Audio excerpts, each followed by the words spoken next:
We're together now. We have the schus to be together. Mamish, maybe 150 feet away, not even from the Tzion. Rebbe Nachman schus in Aleinu.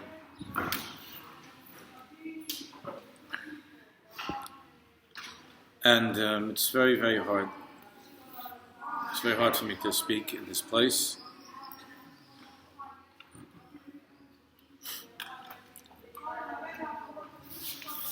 It's important for us to try to learn. That's what we came to daven, to learn. To try to understand what brought us to this place. Why are we here? I want to begin with something that one of the Bachrim in Yeshiva gave me. It's going to be hard.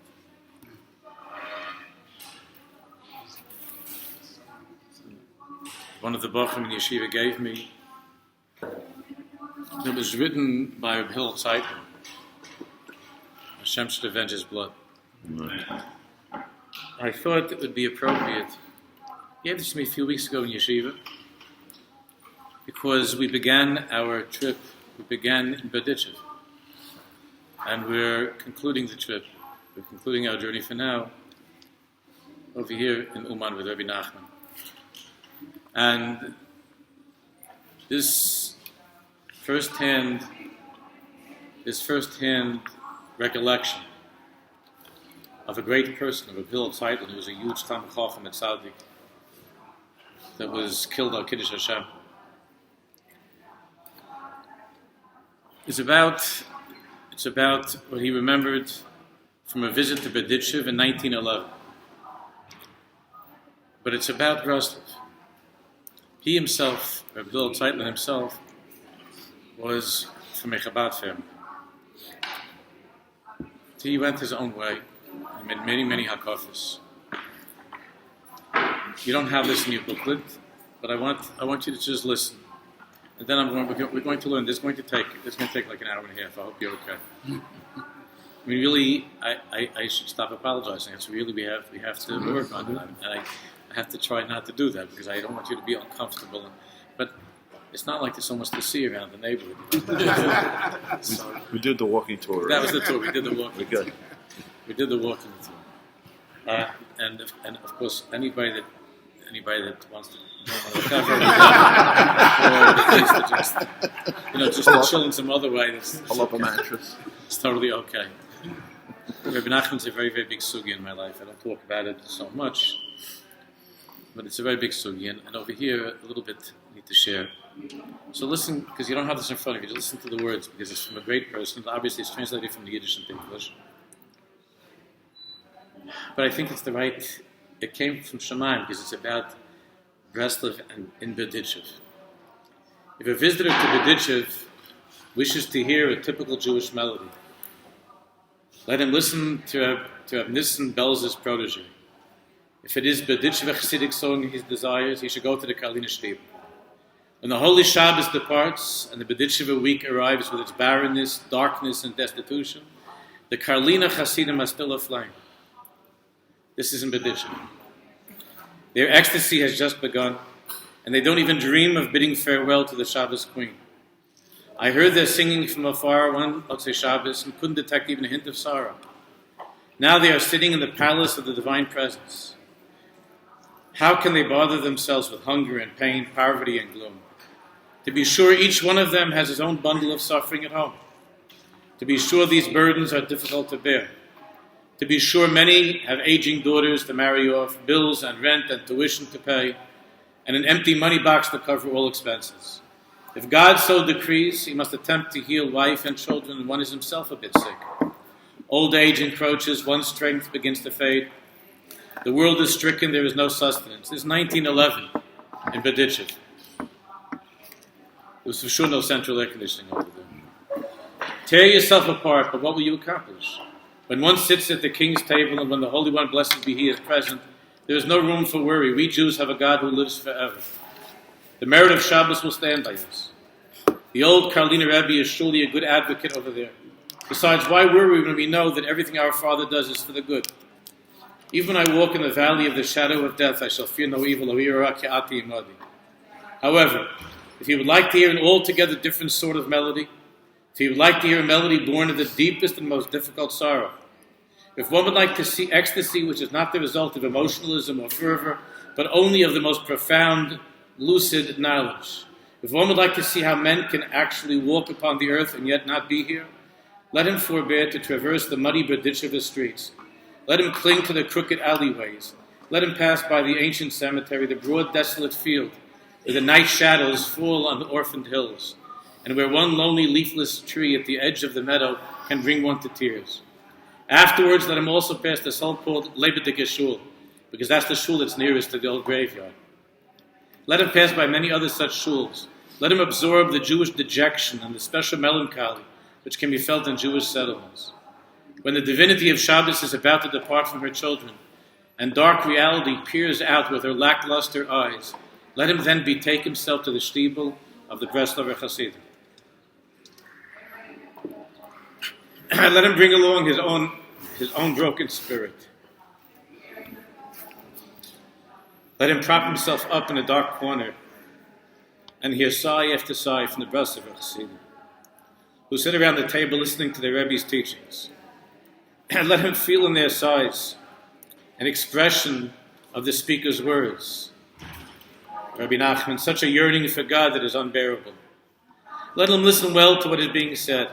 Let him not trouble himself that this or that interpretation of Scripture is not so smooth or tidy, or may be open to various objections. Let him hear the main point.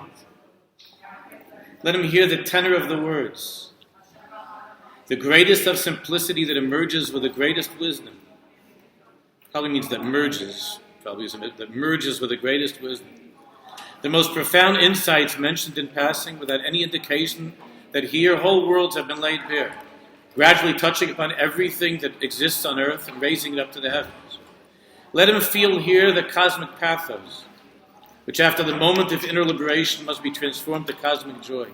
Let him feel that here hovers the spirit of the great Rebbe.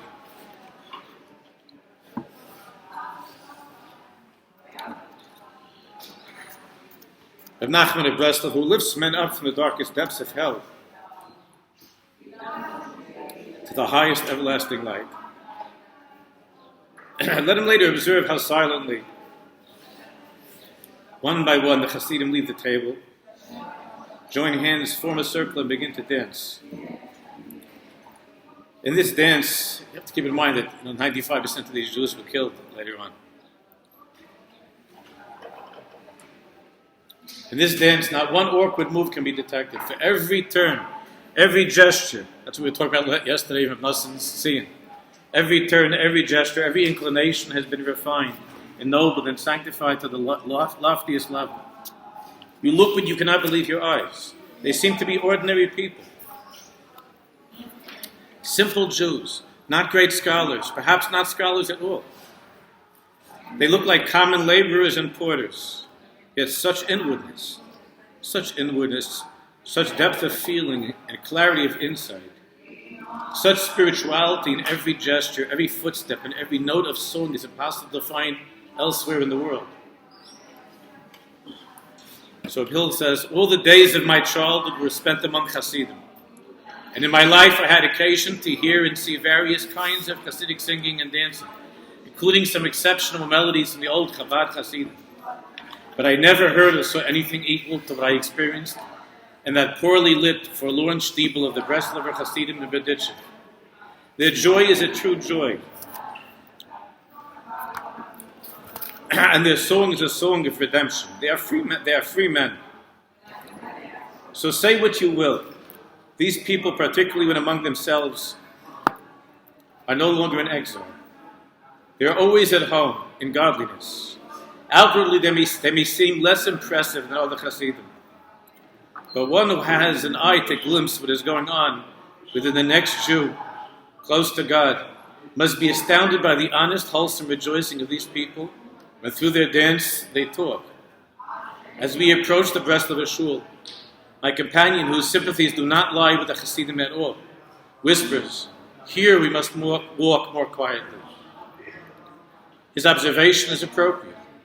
A certain quiet holiness rests upon this shtibel. Quiet is the sigh, yet it splits the heavens. Quiet is the discourse of the great Rebbe, yet it penetrates to the depths. Quiet is the dance, but through it you seem to be carried away, in spite of yourself, to other worlds. Quiet is the melody which suffuses your very being. Everything is quiet everywhere. Aside from the Hasidim, a number of Jews come here from off the street. They come by chance or out of curiosity, not always innocent of a penchant for laughter or scorn. It all remains quiet here.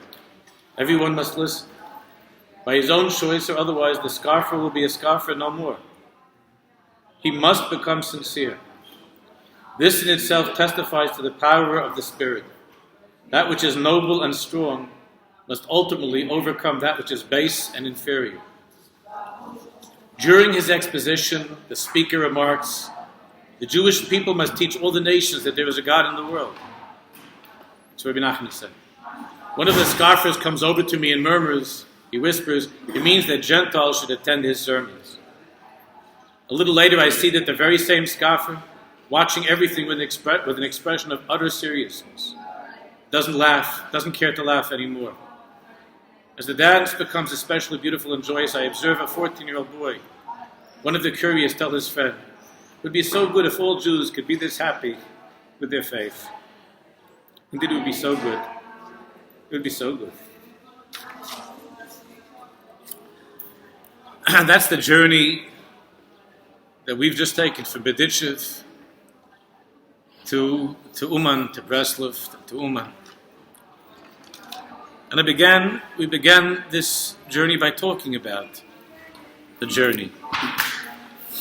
So I'll share with you for a minute how my own journey began to Rebbe Nachman.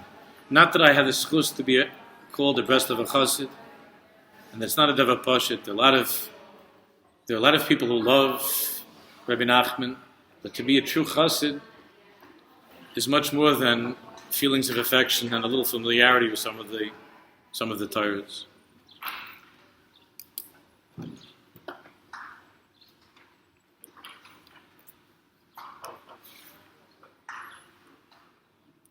I told this over a little bit, and Chaim Kramer asked me to, a little bit, a few years ago.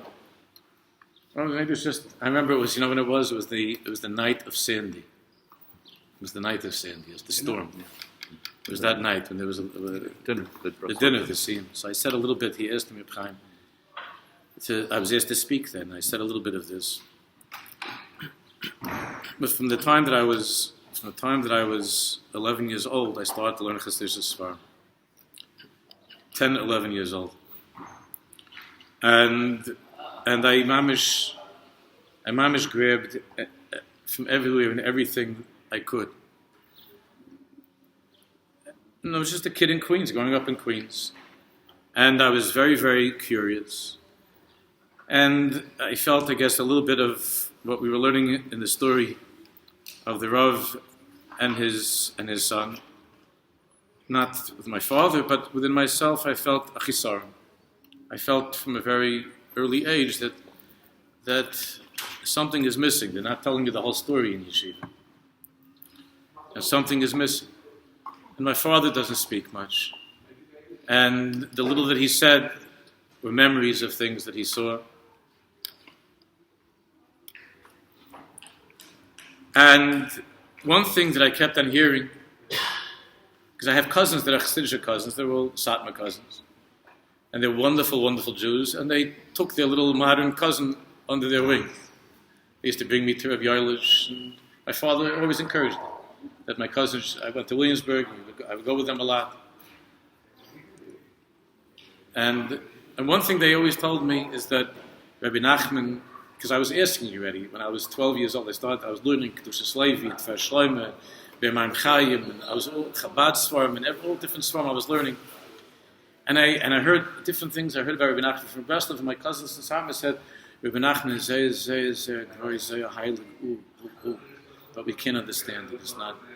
Meantime, these cousins all come to him in every Rosh Hashanah. But they said that Rabbi Nachman is very deep. It's not for you. And I was 11 years old. And they were right, and they'll still be right. And I spoke to some other people about it. They were learning Chassidus. And they said, Rabbi Nachman is very great. And don't believe it. If people tell you that he's not, it's not true. He was very, very great. But we can't understand him. You can't understand. It's a closed book. So because a lot of people can't understand Rebbe Nachman, and for many Jews it's a closed book, the Ashgacha Pratis had it. Are you able to hear me? Yeah. The Ashgacha Pratis, and be marked me for, again, I said I can't hold back over here. So Ashgacha Pratis had it that the way that I began my derech towards Rebbe Nachman was actually in a back room in the Young Israel of Hillcrest in Queens. I grew up in Queens. I really didn't daven much in the Young Israel, but I would go there for most of Mincha Marav. Shabbos I davened in the Shtibel, and I would go to Shachris Mincha Marav. They didn't have Shachris in the Shtibel. I would daven in the Young Israel. And there was a huge thing of Shemus. There was a tremendous collection of Shemus. It was a short time before Pesach, before Yom Tov, and the Rav of the shul knew that I liked Sfarim. And he came over to me, he says, we're going to send it all out to Shemus. So I want to tell you, Moshe, if you want to take a look, you got to come and take all the time you like. Whatever, later on, tomorrow, something to take it away. But if you see something that you like, I have some very, very good Sfarim from you. I have Kedushas Yom Tov from the Satmar Rebbe's father, a first printing. I had a Divrei Chaim that was printed in 1875, 1880. It was in Shemus. I found the Shemus. And in the Shemus there was a booklet entitled The Lost Princess, Sipur Maisis Rabbi Nachman. It's the Lost Princess of Rabbi Nachman's story. So I felt like I'm like in the dungeon of the Young Israel, and nobody was watching, you know. And I sat down like in this contraband, dressed of a thing. Because even then everybody said, you're not allowed. And I sat there and I went on the side. I remember exactly like yesterday where I was sitting on the steps, and it smelled from all the dust and down there. And I remember I took the booklet, and you know the way that the words start in the story. The Rebbe spoke up and said, "Baderech." That's how it begins. Baderech. While on a journey, I told the story. Whoever heard it had a thought of tshuva. And this is the story. That's how it began. Baderech. Rebbe Nachman said, while on a journey I told the story, and whoever heard it had a thought of tshuva. And this is the story. And I started to read the story of the Lost Princess, and I began to hear my story. Not anyway so beautiful and so elaborate, but there was never anything ever in my life that I ever saw that ripped open my kishkas, my heart.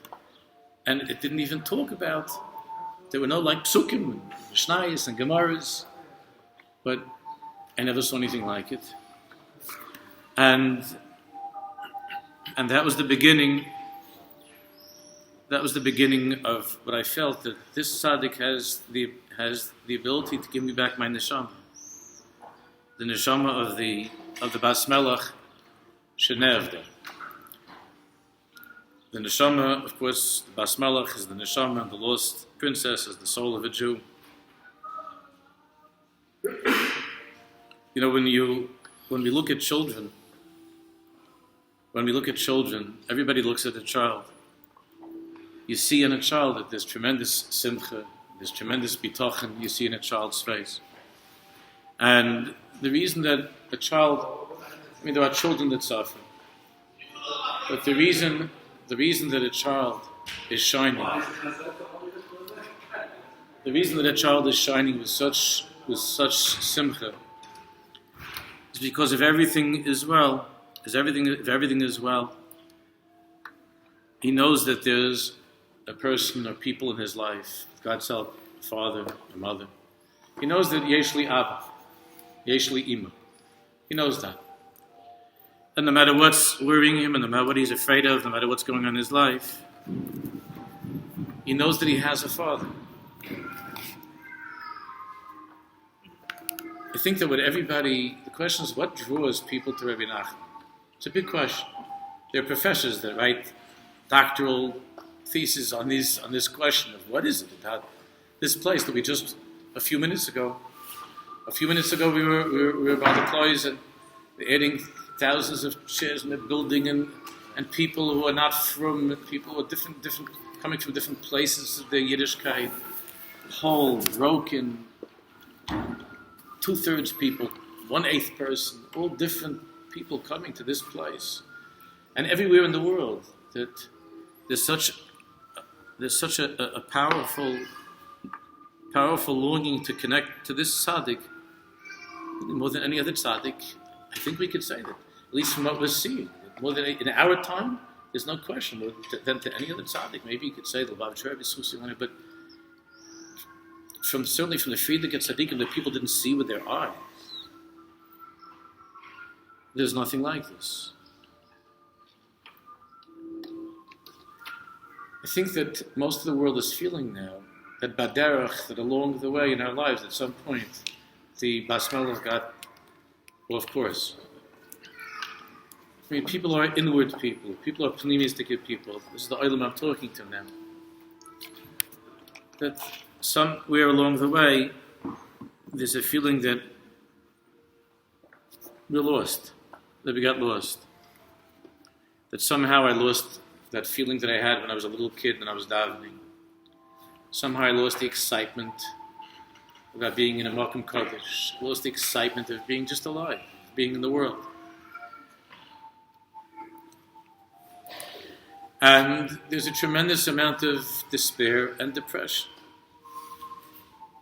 And I think that if there's one message that Rebbe Nachman was able to convey more than anything else, because you could talk from Hein, not bis morgen, till the end of time and beyond, Yovelis, about Rebbe Nachman's Torahs, the depths of his Torahs.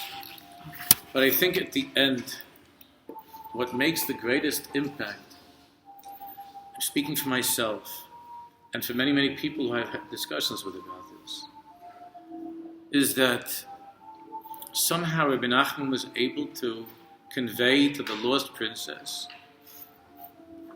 A, that you're a princess. B, the place that you're in, the place of Lotov, that's what Rebbe Nachman calls it, the place of Nishgut. That the place that you're in is the palace. It looks to you like a big fancy palace. You're having a good time. Because like Rebbe Nachman described, the food and the music, it's a lot of fun. But it's Nishgut. It's not good. It's not your place. But then the question is, so how do I get out of this place? And Rebbe Nachman came and told each and every one of us, Al Tidag, Yesh Lecha Abba.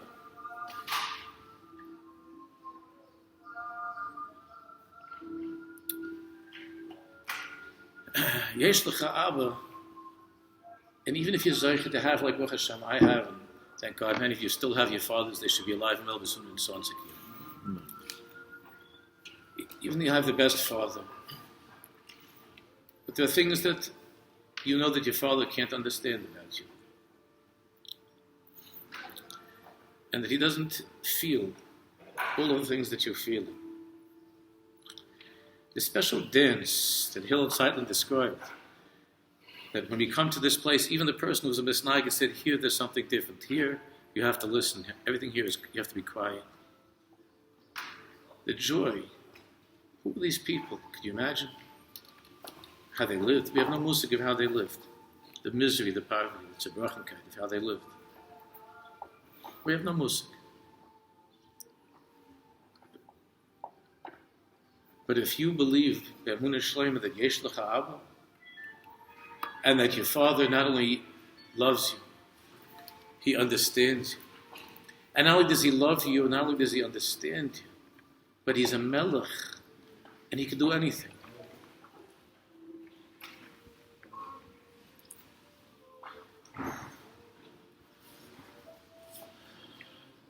And that somehow that this person, this Rebbe Nachman from Breslov, well, let's face it, when we were dancing around, we were singing that they made the new words to Ashreinu, Matov Chalkeinu, so Yesh Lanu, what? Shezachinu L'Iskar V'L'Rabbeinu. Let's stop and talk about those words. It's a little bit presumptuous. I was thinking, I don't know how the rest of you feel.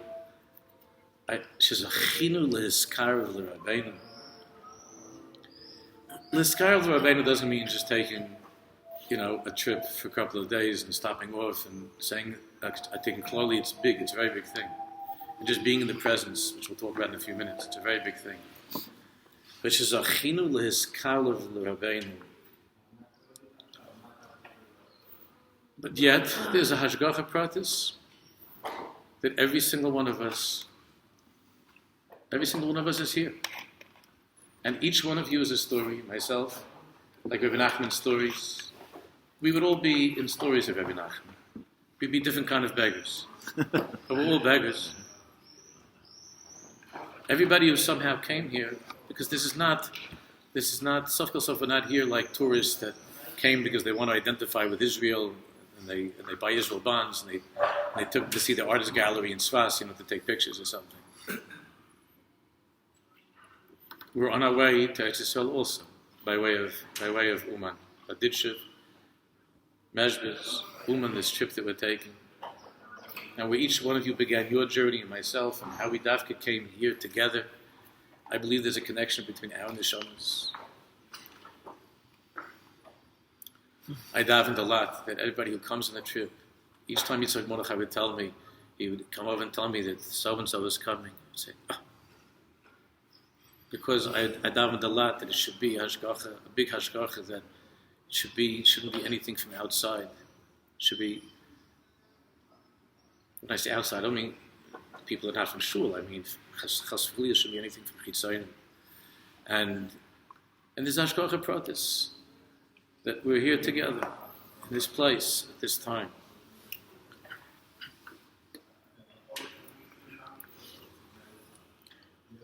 So even though there's no question that it is a bit presumptuous, l'skar l'Rabbeinu. But Rabbi Nachman was like that. He was like that. That even to be here the first time, and to be here for one night, to be here for a few minutes, you already feel like this is an inzir, Rebbe Nachman's one of, I'm with Rebbe Nachman. I'm on Rebbe Nachman's team. I belong to Rebbe Nachman. It's an amazing thing. Because I've been to so many Mekayim Kedoshim and Kivrei Tzaddikim in different places, and for me, this is my second time here, but every time I open up L'Kutei Moharan, every time I open up L'Kutei Tefillah, every time I feel that this is mine. Not everybody feels that. Which is Achim L'Skar V'Rabbeinu. Look inside the booklet on page 24.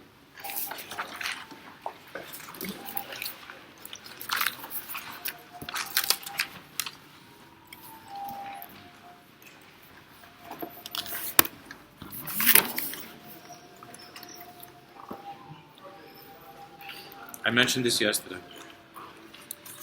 We're doing a little bit of the Torahs, and I'm going to explain different things from Sichas Haran about the greatness of being able to be in the place that we're sitting in Mamish right now.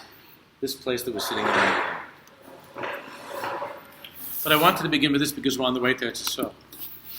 And I'm going to say something that sounds a little bit strong, because people talk in a very grandiose way, and I don't want to talk like that to make it some sort of an extreme thing. But I do believe that after leaving, when a person was an Uman even one time, I believe be'emunah shlema. I can't prove that, but I believe be'emunah shlema that your life cannot be the same. Now, we don't feel that now, necessarily. It's a charming, quaint, old, backwards town in the Ukraine. Or Ukraine, not the Ukraine, I'm sorry. Be careful with that. In some quaint little village, some strange little place with strange people. And there's a big Tzaddik that's buried here. And we've all been to the Eretz Kodesh's kever and by Miron, and we've been to be by Kivrei Tzaddikim and Eretz Yisroel. You go to the old cemetery in Tveria, every single step that you take.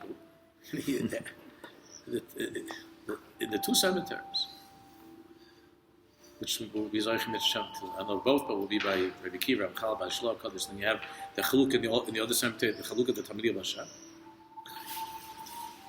and it's Tzvas, Berman Chaim, Mendel Vitebsky, Hoshea ben Be'eri Hanavi. That's where we're going to go Mitzvah on Sunday. And yet, there's something about this Tzaddik and this place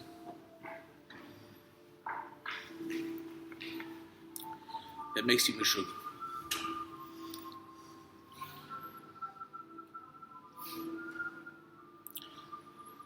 Until you come to this place, you could also be like the scoffer in this story, right at the end, the one that was making fun. But then once he came into the Breslov Shtibel in Beditchev, then once he was there, it's not making fun anymore. Just like I always say that those people who were the misnagdim to Lubavitch Rebbe, that means that they never met Lubavitch Rebbe. But anybody who stood in front of him for a second, there's no such thing. Also, took you. There's such an Indian. We'll talk about that in Mitzvah by Meiron. There's certain tzaddikim, and why is it there's certain tzaddikim, Rabbi Shimon, there's certain tzaddikim that they take ownership of you. All the tzaddikim are great.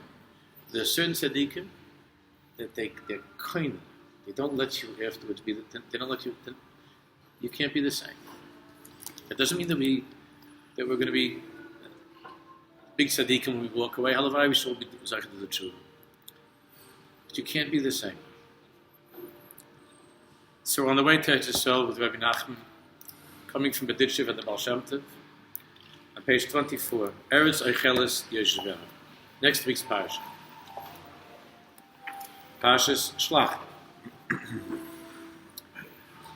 I think we originally were supposed to go Parashas Shlach, if I'm not mistaken. And we're on our way to Eretz Yisroel, and I want to make sure that when we go to Eretz Yisroel, that we only say good things about Eretz Yisroel. Mm-hmm. Should be careful. There should be a good report. We were Betuv Yerushalayim. So there's a Torah called Eretz Yisroel. And here Rebbe Nachman talks. He explains this pasuk in ways that only he can. There are different ways that he explains the pasuk. It's a land that devours its inhabitants. Eretz Yisroel devours her inhabitants. That means different things to different people. So Rebbe Nachman says like this. This is Torah Kuf Chav Tes in Likutei Moharan. Kuf Chav Tes. K'shemakarev laHatzadik. Which is Achinu l'Skarev l'Rabbeinu. K'shemakarev laHatzadik. Av she'enu mekalbel mimenu klal. Av she'enu mekabel mimenu klal. Even if you're not some sort of a maven in Likutei Moharan. Av she'enu mekabel mimenu klal. Even though you weren't mekabel anything. Ugam kein tov ma'od. Ugam kein tov ma'od. Very good. The emunah levada, and the emunah itself. Shemamin b'had tzaddik, when you believe in the tzaddik, the emunah that you believe in the tzaddik. Moil la'avodas Hashem yisborach. It has a tremendous benefit it helps you with your avodas Hashem. Ki teva ha'achila, and here's one of those Rebbe Nachman sharp left turns. Sharp left, but you could hear like everything. And all of a sudden, until now that sounded like regular. Now here he goes. He talks about eating. He says, Ki teva ha'achila. He says the teva of eating, teva ha'achila.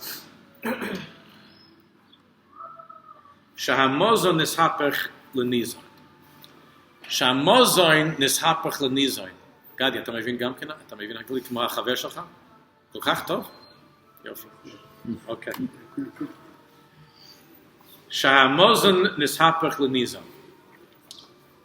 That the food becomes the person who eats it. That even by the Goyim, there's an expression, you are what you eat. שהמוזן נסהפך לניזון. When you eat something, the food that you're eating becomes you.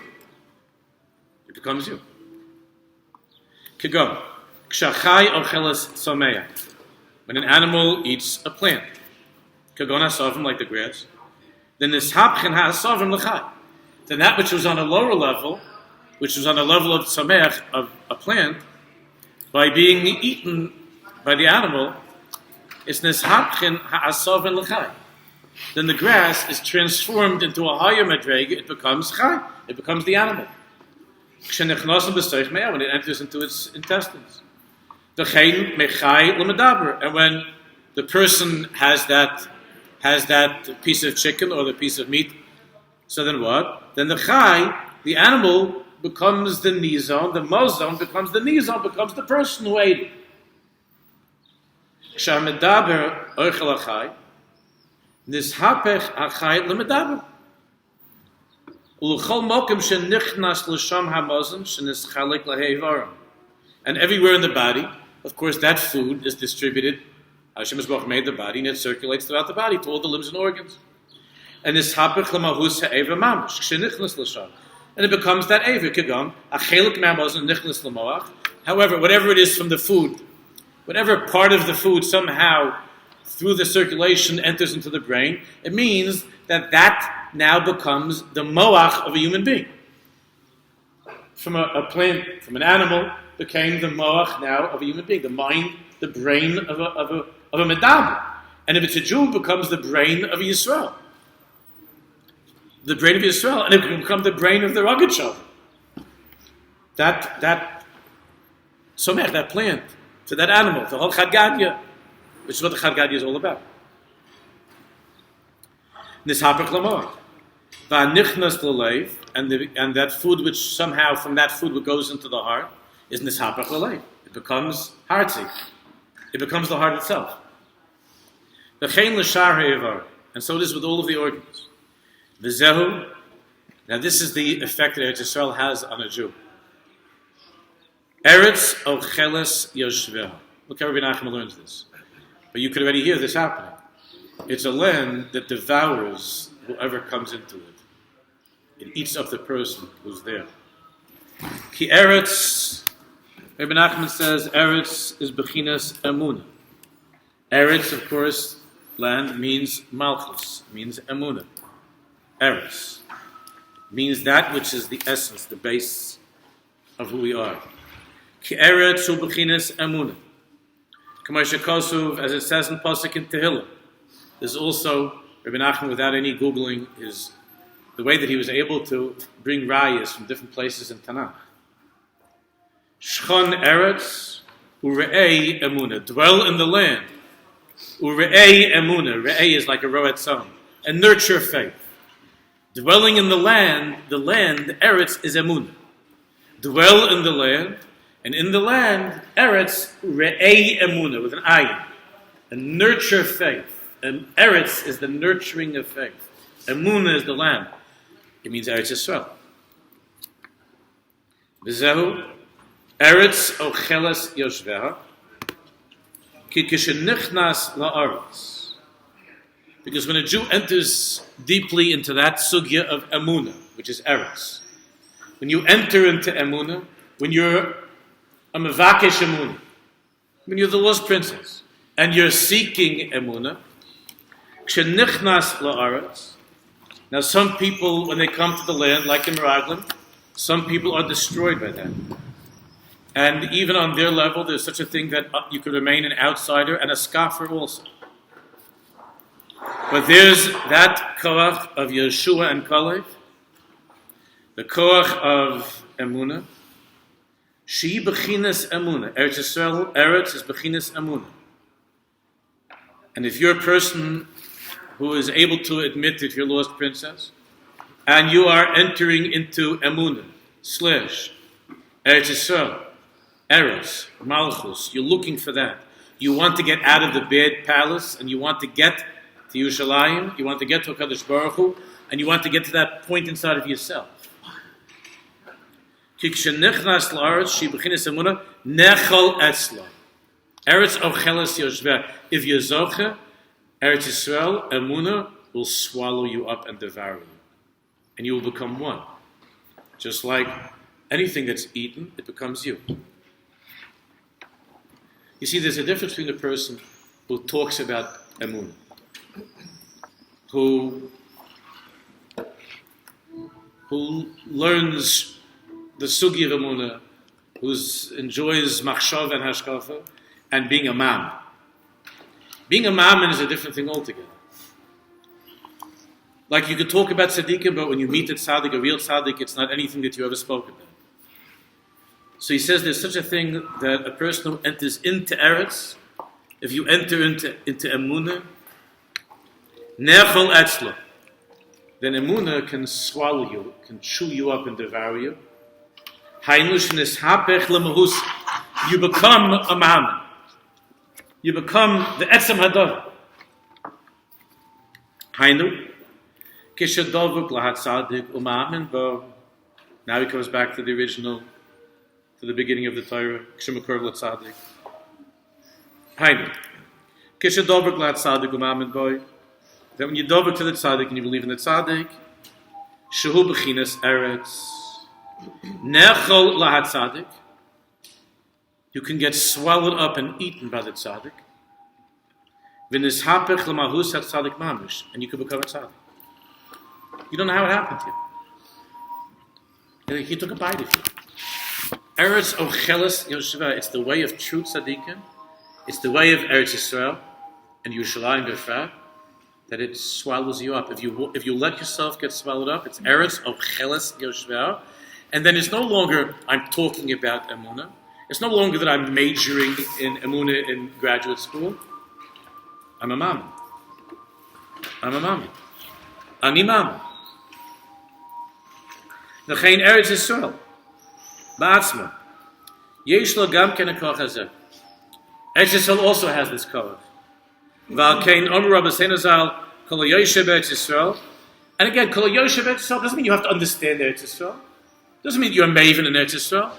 And when we get to Eretz Yisrael, everything should go well. We get there tomorrow, so then we can do a little bit of a dance and say "Shezachinu l'skarev liyushalayim, Shezachinu l'skarev l'harabayis, Zachinu l'skarev l'harabayis."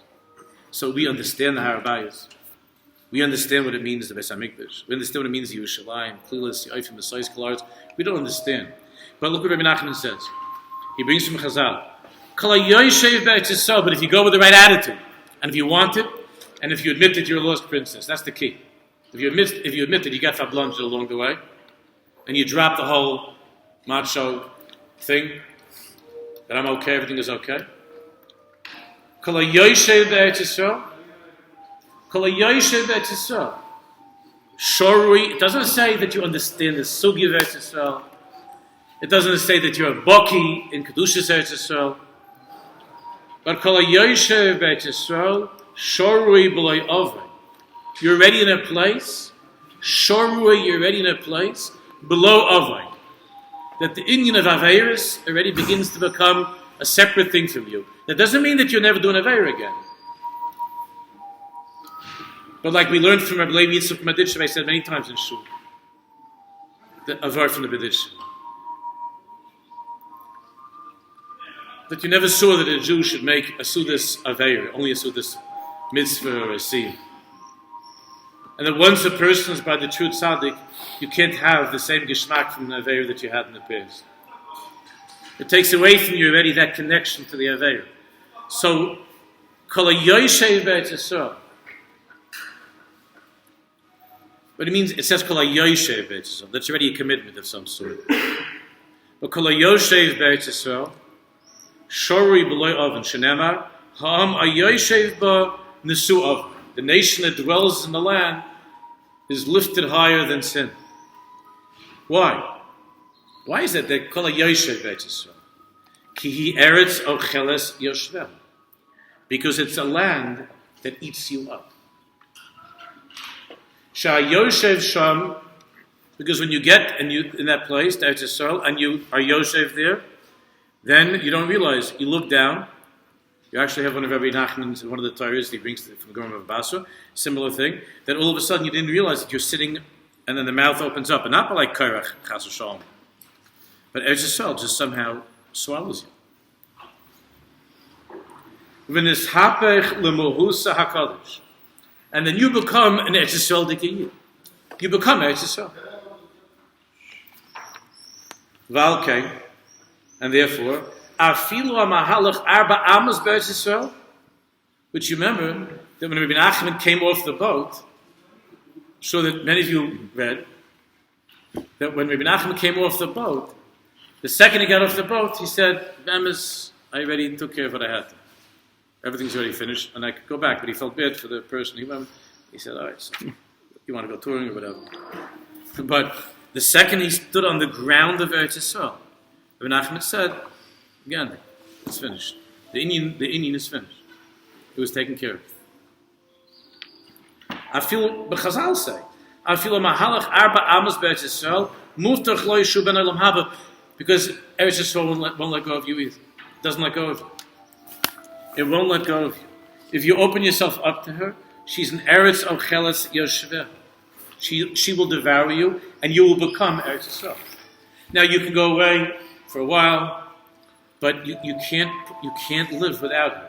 So even when you're away from Eretz Yisrael, like Rav Kook talks about the beginning of the Iris of Eretz Yisrael, that even when you're away from her, all you do is think about her, and dream about her, and make plans, and want, and when I'm going, and how I'm going, and I eventually am going, and I never really left. It looks like I left, and I really didn't leave, and so on.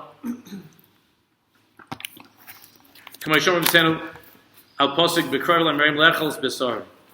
Sheklala inyan sham kishani roitz shikruvu train rein lo mispar shnitzarch lechels b'sari and lachnia chaimer. The ikar here is that if a person is on the madrega that he truly wants to get close to the tzaddik, then the tzaddik will take him in and will swallow him up and will let go. Now there is such a thing where the person does not really want that, and that is on the last two lines. There is such a thing that is einu nechel klal tzaddik. There is such a thing. There are people who they go to the tzaddik. On the last two lines on that column, that they go to the tzaddik, they hang out a little bit, they go. But the tzaddik can't stand the person. That's why we have to daven. That it shouldn't happen to us. The same way with Eretz Yisrael, right? And yochel l'savla umeki oisar. There's such a thing that the tzaddik will vomit a person out. The ikar there is with gaiva. The person is going with gaiva and so on. Then the tzaddik ain't any the hook. The tzaddik can't be in that place with the bal gaiva. And there's such a thing that even the person hangs out by the tzaddik vomits him out. The same way that Eretz Yisrael vomited out the nations that were there. There is such a thing that the same way that Eretz Yisrael swallows up a Jew who wants her, who's a Yoshev, and that Jew will become Eretz Yisrael forever. Same thing. There's such a thing that the tzaddik will swallow up a Jew if you're zoicha. If you come with anivus and you let go of your stuff, and you come and you say, Rebbe, I'm here. I'm not going this. I'm a nothing. I'm not zoicha to be a nothing. I'm not even a nothing. And you let go of all of that stuff, and you say a Tikkun kloli, or even you say a word, 2 words, a kapitel, whatever it is. And then the tzaddik is eres ocheles yoshver. You become swallowed up, you become devoured by the emunah of the tzaddik, and you become a shtickle tzaddik. I mean, you become that tzaddik. And you can't part from that tzaddik, and he won't let you go your entire life. The Indian of Rebbe Nachman, it's amazing, is his appetite. Rebbe Nachman's appetite for Jews, his appetite for Jews is unbelievable. Because there are a lot of the Jews that he swallows up that others would take one taste of and they wouldn't be able to take. They would just they would spit them out. Rebbe Nachman had tremendous appetite for Jews, a tremendous tolerance. He could take people that are over and every affair in the Torah, the pachash shebabchusim that we've been talking about. The Baal Shem Tov was his great grandfather, and Rebbe Nachman was able to take such a Jew and to say, a little bit of salt, a little seasoning, a little spice. I'll work on him a little bit. He's one of ours. And the other tzaddikim are watching us and like, you ate that guy? And Nachman says, delicious. Mom, this guy is delicious. And the other tzaddikim are going, ugh. And Rebbe Nachman's like, the Baal Shem Tov was like that, Rebbe Nachman.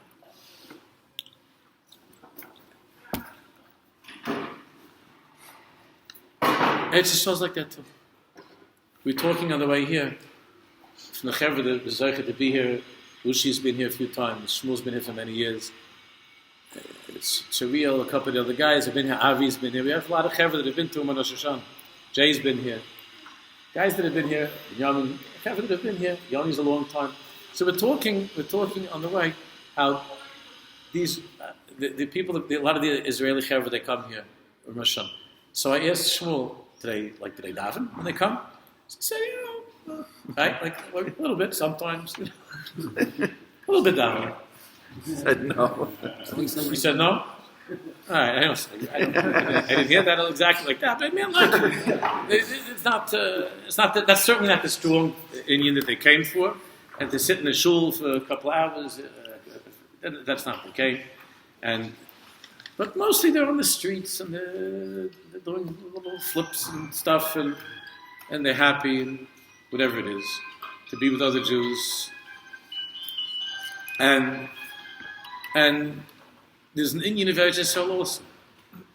That Eretz Yisroel has a murdic appetite for Jews. Murdic. There are Jews that are in Eretz Yisroel that it's hard to believe that anybody on earth could be served with them. That there's such a bitter taste to some of these Jews. And Eretz Yisroel is sovereign. Eretz Yisroel is Eretz of Cheles Yoshver. We just don't understand the secret of that Jew. Rebbe Nachman had a big appetite because he was able to see into that Jew. He was able to see the Elyonavi inside. And therefore, he said the outside is taka, it needs some help. We need to work on this a little bit. It's tough. The meat is tough, You need to work on this. But Rebbe Nachman had such a thing. The lowest. At the end of his life, everybody knows that Rebbe Nachman was Isaac with Maskilim at the end of his life. Chassidim were upset about it. He was Isaac a lot with people that were not Shemitzvos, they were not Mamina, whatever. He was Isaac with them.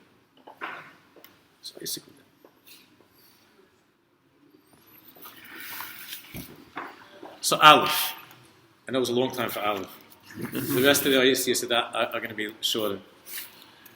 We're not under such pressure today like the rest of like we were until now. So Aleph, that's why we're here. We're here for Rebbe Nachman's lunch.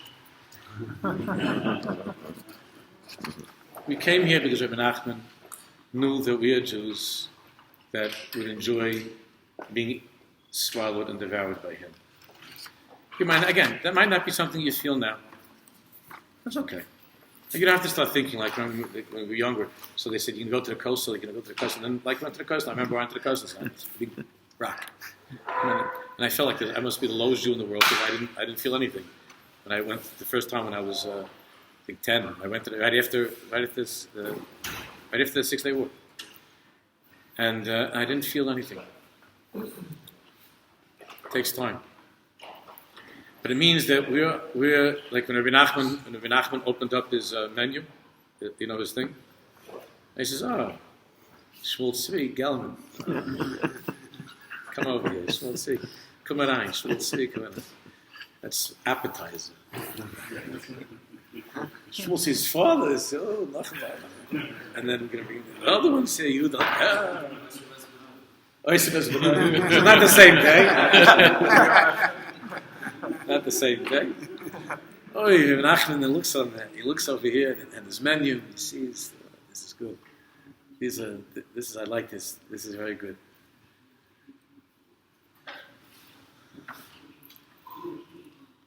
To be zeicher to be about the tziyun, and what Rebbe Nachman said about that. Look inside page 25.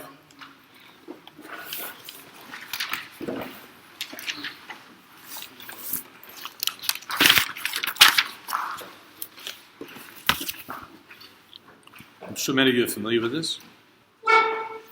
Sichas Eran Kuf Nun Vav. Sichas Eran Kuf Nun Vav, page 25.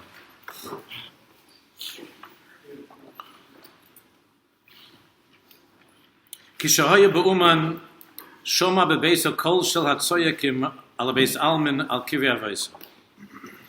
When Rebbe Nachman was in Uman, shoma bebeisa, he was sitting in his house, and shoma bebeisa, and he heard from inside the house, he heard people screaming, kol shel hatzoyakim al beis almin al kivrei avos. There were Jews who were, I guess, I don't know if there's another cemetery in this. I don't know if there's another cemetery in Uman.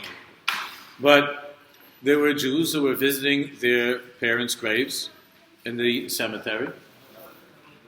And he heard the screaming of these Jews. Shadarkem litzoik l'spalo sham b'kol mar kanohu. That it's the way of people, when they're in the cemetery, to cry out bitterly when they go to see their parents' graves. Upam achas, one time, Shoma isha achas shaiset zo'ekes sham al kevra aviha. And one time, Rebbe Nachman heard a woman from the cemetery screaming by the kever of her father, Avi, Avi, b'kol mar ma'oid. Avi, Avi, b'kol mar ma'oid. She was screaming, Tati, Tati. B'kol, to her father was buried there in a very, very bitter way. Obitay Tichya, and Rebbe Nachman's daughter, Haisa imedis etzlo az. And Rebbe Nachman's daughter was with him when he was listening to this woman screaming from the cemetery, Avi, Avi. Ona va'amala ha'isha hazais tzo'ekes b'kavan avi avi. So Rebbe Nachman said to his daughter, you should know, ha'isha hazais, that this woman is tzo'ekes b'kavana hativ. She has a lot of kavana when she's screaming out avi avi. She misses her father. She's crying for her father in the cemetery. Avlavia eino bekan klal. Avlavia eino bekan klal. Rebbe Nachman said a scary thing, that really, her father's not even here in the cemetery. She's screaming, and she means it. Avi, Avi. That's Achmanis, because her father's not here. V'am ha'az, and then Rebbe Nachman said, Shetoiv ki shaboim al kivrei avos, that it's very good that when you come to kivrei avos, Loy melahameisim hashoichnim soviv soviv lekevra aviyam v'imam v'chayetze shaboyim elav levakish mem sheyidiu loy shabo benam abitam elav. Rebbe Nachman says it's very good that when you come for kevra avos, that when you come to the cemetery, you should say to the mesim that are over there.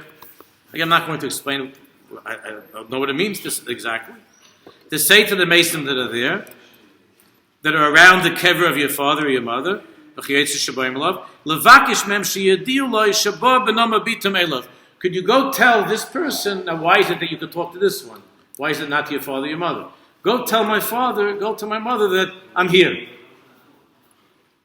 And they should come here. They should come to the grave. So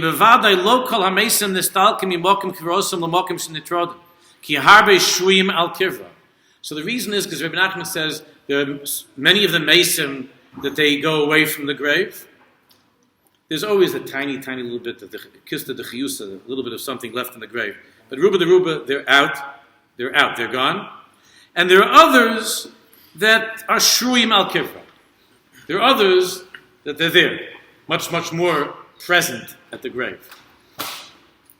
Al kain, toiv lo yidiyam kadeshem yadiyu laviyam. Therefore, in case it's important that those of you who are still here, those of the Mesim who are more present, do me a taiva, the living person who's here, do me a taiva, tell so-and-so, you say your father's name, your mother's name, that Yankel is here. Tell him Yankel is here. So Rebbe Nachman is saying that girl's calling out, but the father's not there. V'omer az, aval Eitzel HaTzadik, ein tzrichem lach shel zeh, shema eino yisham. Brother Tzaddik, when we're here in this place, you don't have to be chayshish what Shema Eino Yisham. You don't have to be worried that Shema, maybe perhaps, that Tzaddik is not here.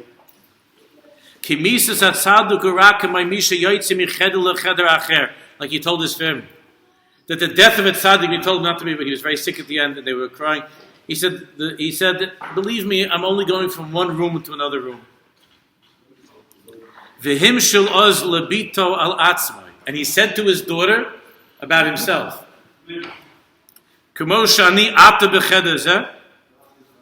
the same way you're looking at me, and you could see that what? You could see that I'm in this room with you.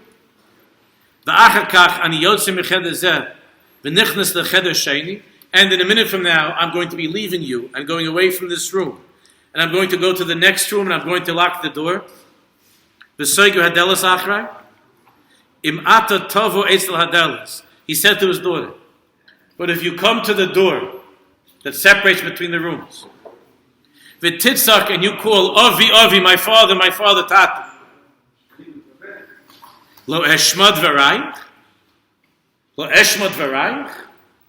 don't you think that I hear what you're saying? Don't you think I could hear you?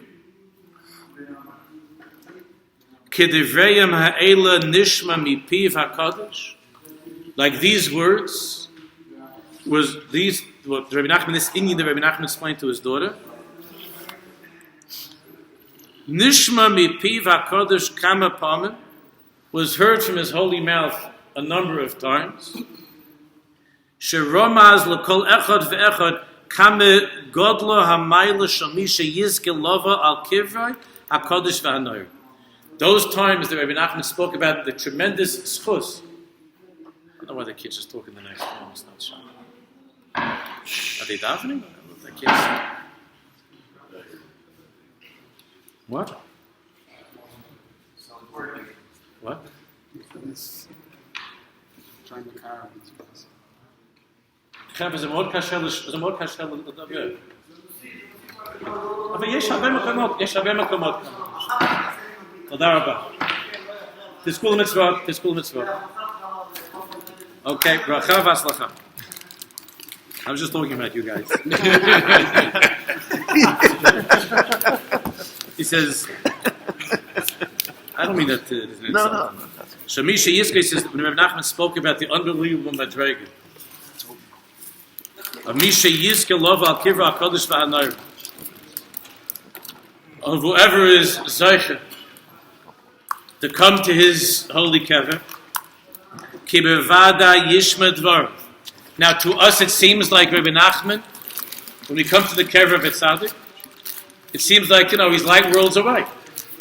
And you would say, Adarabah, the Tzaddik is so holy, that his neshama has no shaykhis to this place. There's no shaykhis to the earth. There's no shaykhis to the and on the earth. this particular place on earth that we're in right now. There's no shaykhs to this place. But that's what Rebbe Nachman was telling his daughter. That you should know that the same way I'm going to this room to the next room, and you're calling out Avi, Avi, and you're calling out Father, I hear what you're saying. It's the same thing. Ki bevada yishma dvar v'yazer v'yashilo b'chol ma de'efshe. Rebbe Nachman said that anything that I can do to help, I'm going to help you. Uchvar nirshumu eze sichais la'el. And there are a number of sichas, that have already been written down.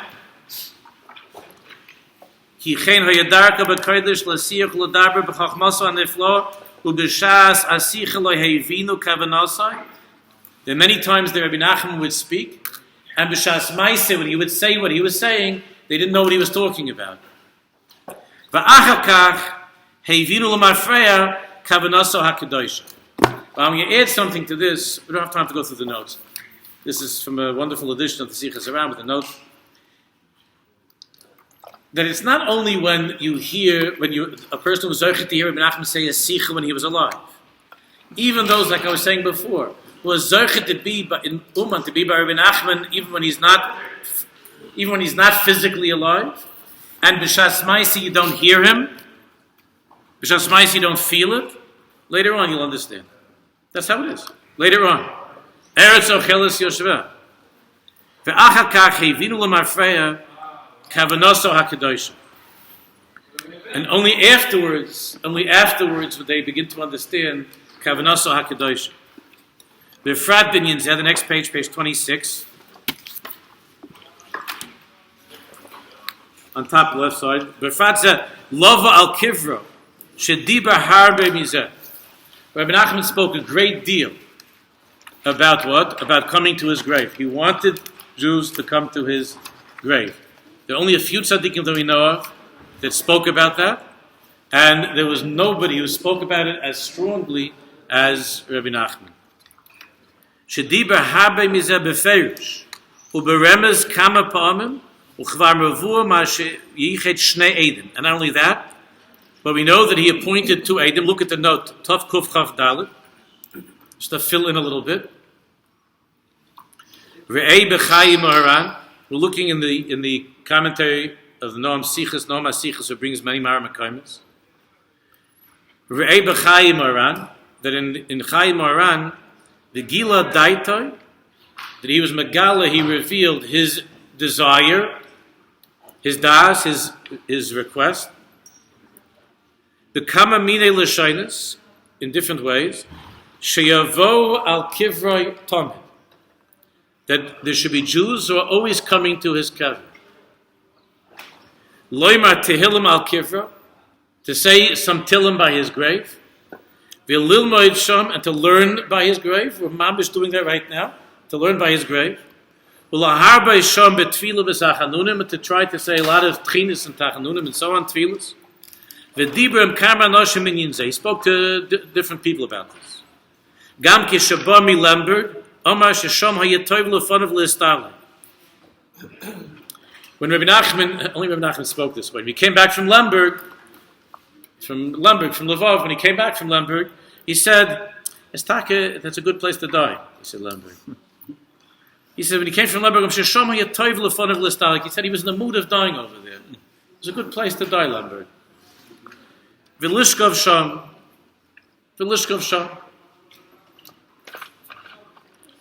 Now I was with somebody last week in Eretz Yisroel. We went to see somebody by Har Menuchos, and they're doing a lot of work on Har Menuchos because they're making different levels there by Har Menuchos. So there's an old friend of mine turned to me and says, "Maish, do me a favor.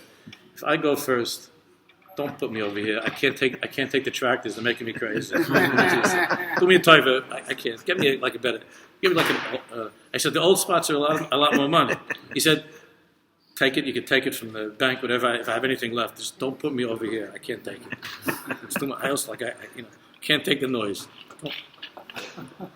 So Rabbi Nachman said, he had a cheshbon. I would have liked it. It's not a bad place to die, he says Lemberg. I don't know who he was talking about, but he said that the Kama V'Gadah, he might have other people that they didn't know, but he said, I like the tzaddikim that are buried over there. But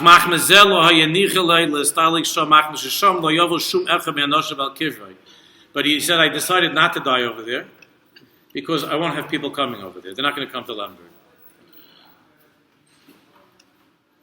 Maybe it was like a two-fair zone or something. V'amar kish'echad yova al kivroi, and Rebbe Nachman said, kish'echad yova al kivroi, that if somebody will come to his kever, which we've done, if somebody will come to his kever, v'yoma kapitel tehillim. He didn't say the whole Sefer Tehillim. V'yoma kapitel tehillim. Talk about Tikkun clearly afterwards. But you say kapitel tehillim. This oirus halev, with some feeling. Yiloi tanu godl mizeh. Nachman said, I have a lot of pleasure from that. L'tanu godl mizeh. V'oset tnuois begufo batzmoisevos. And Rebbe Nachman made certain motions with his body to show how he'll enjoy it. V'romaz sheyiloi chilutz atzomas oz bekivroi kishayoymo tilim al kivroi, that will be a tremendous tanig for him and for his bones if you come to say a few kapilach tilim by his grave. V'aydiber b'zeh ha'inyan kama pamim, that we never heard from any tzaddik who ever said such things. V'achar kach gila, and afterwards, gila ha'asara kapitel tilim. Afterwards, he revealed the great mystery of the 10 kapitel tilim. Now, why is it a mystery? They're in tilim. They're there for a long time. But I'm not going into the sugya now of Tikkun Klali. There's even a book in English tells you a little bit about it, and there are Torahs from Rabbi Nachman and the Halachos from Nachman on 10 kapitlach and the 10 pulses, and in the Sipurei Maisias with the water castle. There's a lot you could look on this Inyan on what's the 10 kapitlach tilim. The davka, these 10 kapitlach, in the order that they're being said, and these kapitlach davka. But Rabbi Nachman was Magala. Achka gila ha'asar kapitel tehillim. V'amar shemishi yova al kivra.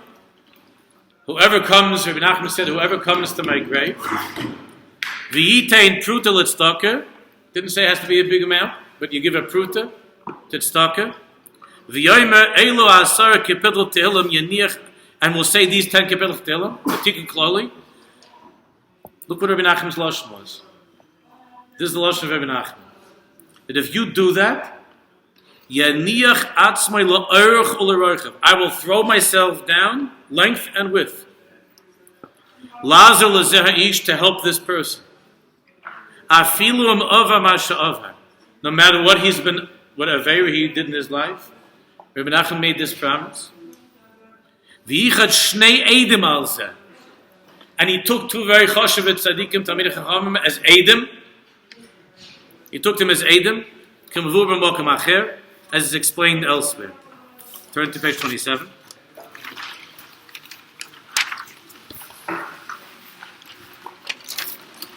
In the parish on the right side. Oid isa b'chayim aran, k'vayevtiach Rabbeinu zal b'chayav. The Rebbe Nachman explained, Rebbe Nachman promised rather while he was alive. V'yichad shnei edim k'sherim al zeh k'shek yishistalik k'shevav al kivav yidno prut l'tzedakah. Shemati merav Reb Naftali zal shehu haya echad mishnei ha'edim sheichad. Reb Naftali was one of the two edim that Rebbe Nachman was miyachad. Rebbe Nachman designated. Alin zeh hainu harav Marenu Rabbi Aaron v'harav the Rav v'harav Rabbi Naftali v'omer oz Rabbeinu b'zu aloshin k'sheyavo al kivri b'yitnu prutu l'tzedakah ba'avuri v'shalom ozamin ba'avur haskaris nishmas v'akadosh kanog, that when you put something in the pushka to remember my neshama.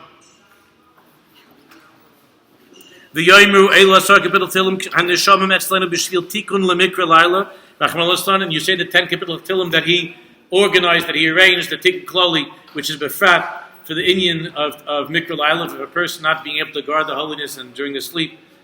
Chalila, there's a mikra laila, or God forbid, intentionally. Oz yaniach Rabbeinu atzmei la'orach u'leroichav. There's never been a generation like our generation has as much of a struggle with this inyan, which is also why there's so many who are coming. There's the famous sentence, Rebbe Nachman, this is by the person who was there, said that Rebbe Nachman made this promise that he's going to throw himself and I'm going to grab that person by his pates, Yoitzi Oisam Gehenna, and pull him out from Gehenna. I feel him Yeh Oisa Adam Eich Sheyiyah. Yeh Eich Sheyiyah. Whatever his level, how low he is. Yeh Eich Sheyiyah. I feel him over Masha Over. Rak Me'ati Yekabel Atzma Shel Yoshev Lav Loso Chas V'Shalom, but he tries to be makabel upon himself that he's going to be better and not to do that again. Ubelayla Shekoidim Istal Kusai, and the night before he died, Amar, he said, what are you all worried about that I'm leaving you?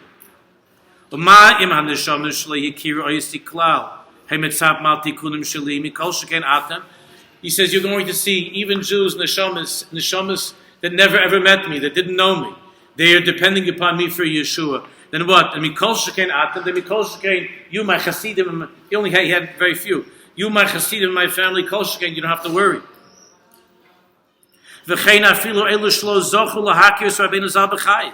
not zeichet to see him when he was alive. When they come to his kever and they come to his kever to lean upon the kever, and they're trying to learn his holy svarim. And they try to go with his eitzes. And that even these people, you could depend on me, he said. You could depend, you could rely on me, you could depend on me. Ashreyem ashrei cheltam. He already said this many times. Look at the bottom in the highlighted. You see what it says? Kisham hamaka. Well, a little bit before that. After it says Keshanishma Yipiva Kadosh Pam Mehem Bizvaya, Hutva Bein of the Kavasham. Why in the end did he want to be buried in this place? Because as you know, that there were many thousands of Jews who were massacred in this place. Right where we are. There are many Jews who were massacred here. Kinirsham Ma'at Mizeh B'Makam Acher, Ubishvil Zeh, Haya Ha'ikr Shabola Uman, Chatzi Shana Kadim Istal Kusa. That's the main reason why he came to die in Uman. He came the last 6 months of his life. He left Breslov and he came to Uman. Because this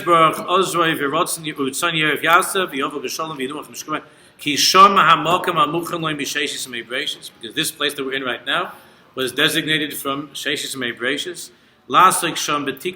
Somehow from this place to be Isaac and Tikkun Ha'olam for Rabbi Nachman L'Dorus L'Kol Mi She'Yavrei Lav L'Sham. That's why there were those who, as you know, wanted to move Rabbi Nachman's body to Eretz Yisroel. Makes sense.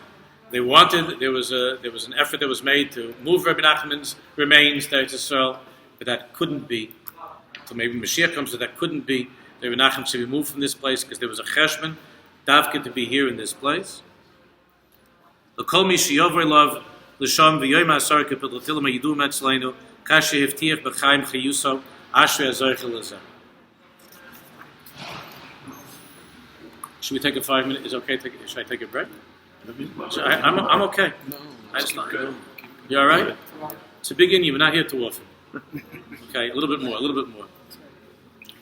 So this pulling up by the payas is not just for Rosh If you don't, what if you Hashanah? don't have payers? No, I wasn't worried about that. No, it's not just for those who come to Rosh Hashanah, even if you come now. He said, not just Rosh Hashanah. Not just Rosh Hashanah.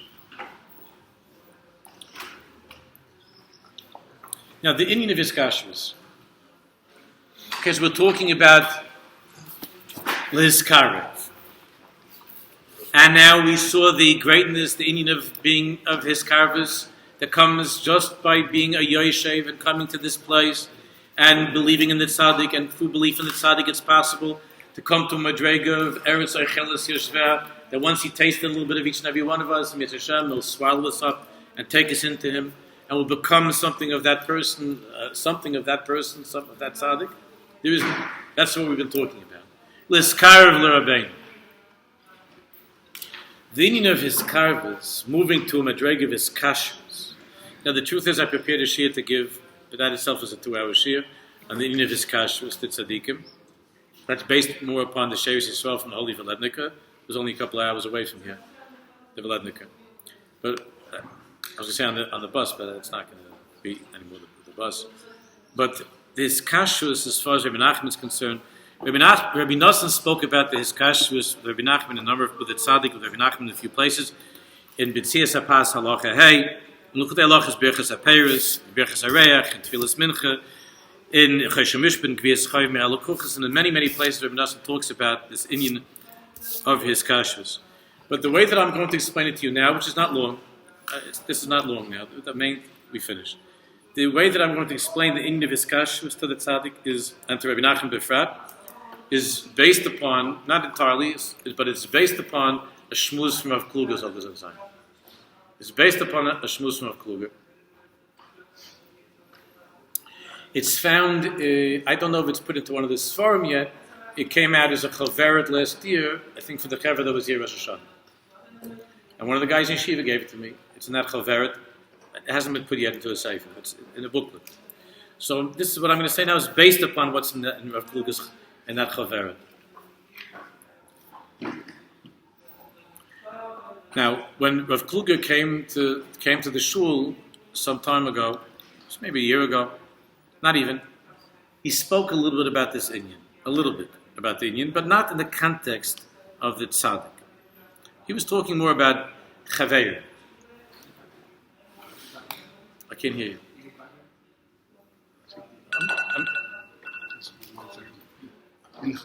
I'm trying that it's not, but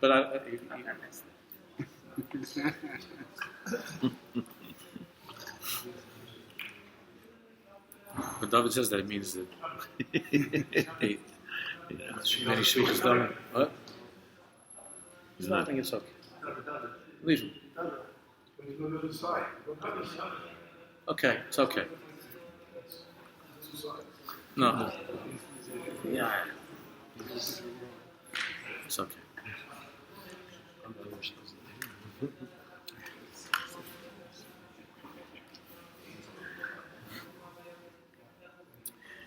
So, Rav Kluger was talking in that shmuz about the inyan of Nesias Chaim.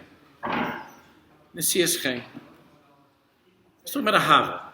In the shul, when he came to talk about it, was mostly he was talking about dibuk chaveir, about a hava between friends, and also about marriage.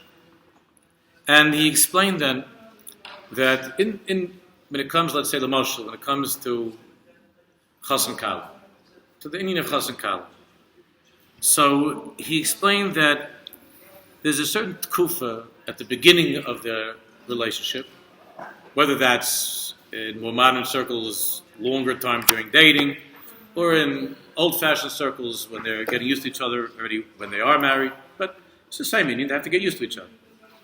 So at the beginning, initially, Rav Kluger explained that in the beginning, they're talking from the perspective of the chassan. Then in his mind, he's noticing certain milas. There are milas, and he's taking note of those milas. This is a mila, this is a mila, that's a mila. He's taking note of it. He doesn't say it. He takes note of these milas, and he also takes note of the chesronos. So, in the initial period of their relationship, it's a time of deliberation. There's a diyun that's going on. It's like a little bezel.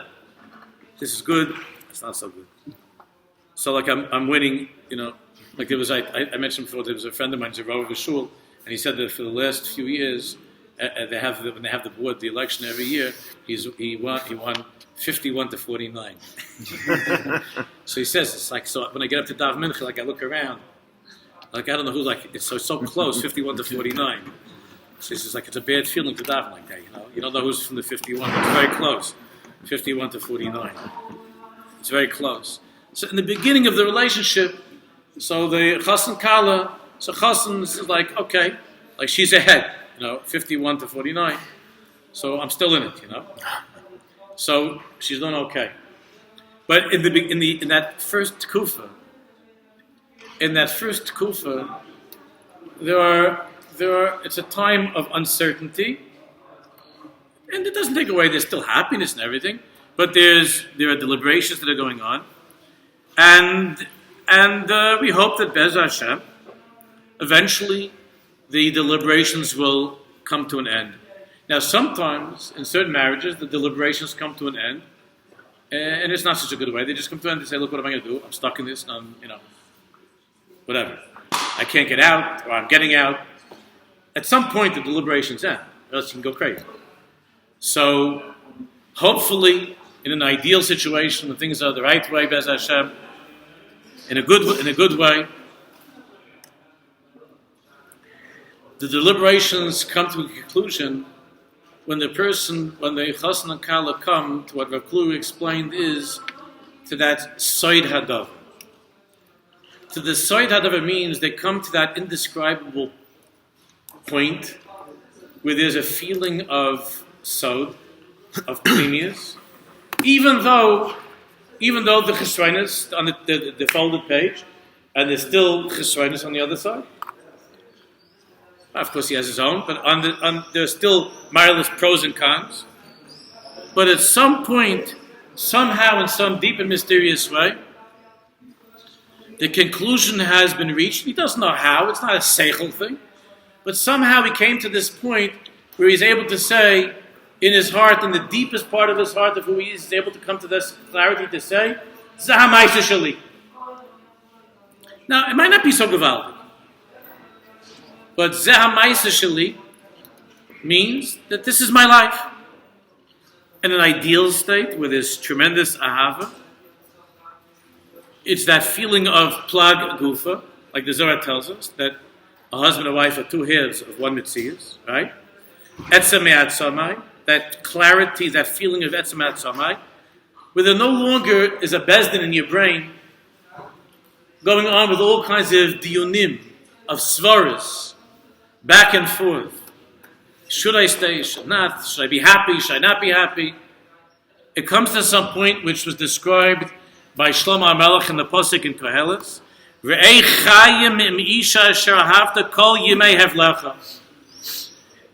Re'ei, it's such a Pasuk. Re'ei chayim im isha asher ahavta. I don't think I can go on. No. I don't want to bother Tzaddik this now. Where is it? Is it coming from the next one? It's here. What?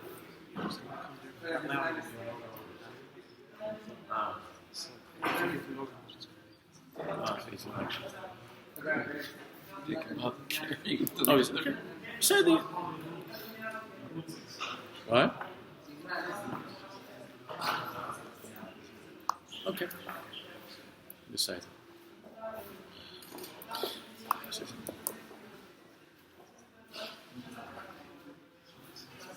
The pasuk that says Re'ei chayim im isha asher ahavta. In other words, until that point, it wasn't yet a davar muskum inside the side of who you are, the essence of who you are, that this person is on that level that's called chayim. In other words, that it's your life. Re'ei chayim im isha asher ahavta. Kol yimei hevlecha asher nosen lecha tachas hashemesh. Kol yimei hevlecha. In other words, Shlomo HaMelech says that at some point it becomes clear to you and known to you in the depths of who you are, and you can't explain it rationally. That this person, Re'ei chayim im isha shahavta kol yimei hevlecha shenosen lecha tachas hashemesh kol yimei hevlecha ki hu chelkecha b'chayim. Ki hu chelkecha b'chayim, because this is your chelik. Ki hu chelkecha b'chayim. This is your chelik in life. So what happened? What happened is that before that hakara, before you recognize that, before somehow that revelation took place, which is a revelation, that before that revelation took place, you were still two separate mitzias. There were two separate existences. There was you and her. The two separate. And because of that separation, there's turmoil inside and turbulence. And you're always asking yourself, is it kedai for me to spend the rest of my life with this girl? There's always that question. Is it kedai? And you might go to talk to a Rav or you talk to some therapist, and the therapist says, no, let's go over. Tell me the miles and tell me the chesronos. But the shaila is still, you're still in a place where you're thinking, is it kedai? I don't know if it's kedai. Because I have this aggravation, I have that aggravation, and the therapist says, listen, I got to tell you the truth. The person you're married to, this is 40, 50 years therapy. And I'm one of the less expensive ones.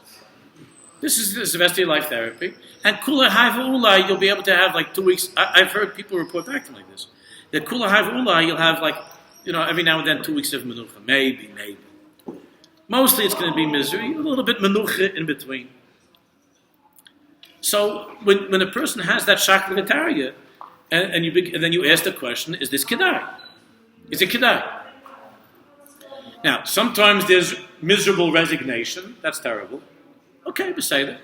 Kol hakavod, there are people that they could do that. Some people can't do that. Miserable resignation it's for sure not kedai, but I'm not going to cause pain to Avramala and to Sarala. That's something else. But Rav Kluger explained, and this is exactly what we're talking about the entire trip from the beginning of this. This is where we are right now. That when it comes to that mitzias of the realization, kihu chelkecha b'chayim. What does it mean, kihu chelkecha b'chayim? It means this is the chelek that Hashem has prepared for you in your life. Like the old show we used to watch when we were kids. When I say we, means if you're over 50, this is your life. And this is your life, kihu chelkecha b'chayim. In a good way, kihu chelkecha b'chayim means that it's way beyond any discussion of marvelous and chesronos. It's beyond that. So if Kugler explained, if you want to understand, what's the inyan of his kashrus? What's the inyan of his kashrus? Now listen to this. Are you able to pay attention? Mm-hmm. You're doing better. Notice the guy got up, he looks around like it was a dream. Got up, went to bed. And he looks around, he sees like... I'm missing the sideshow. I hope it's on the thing.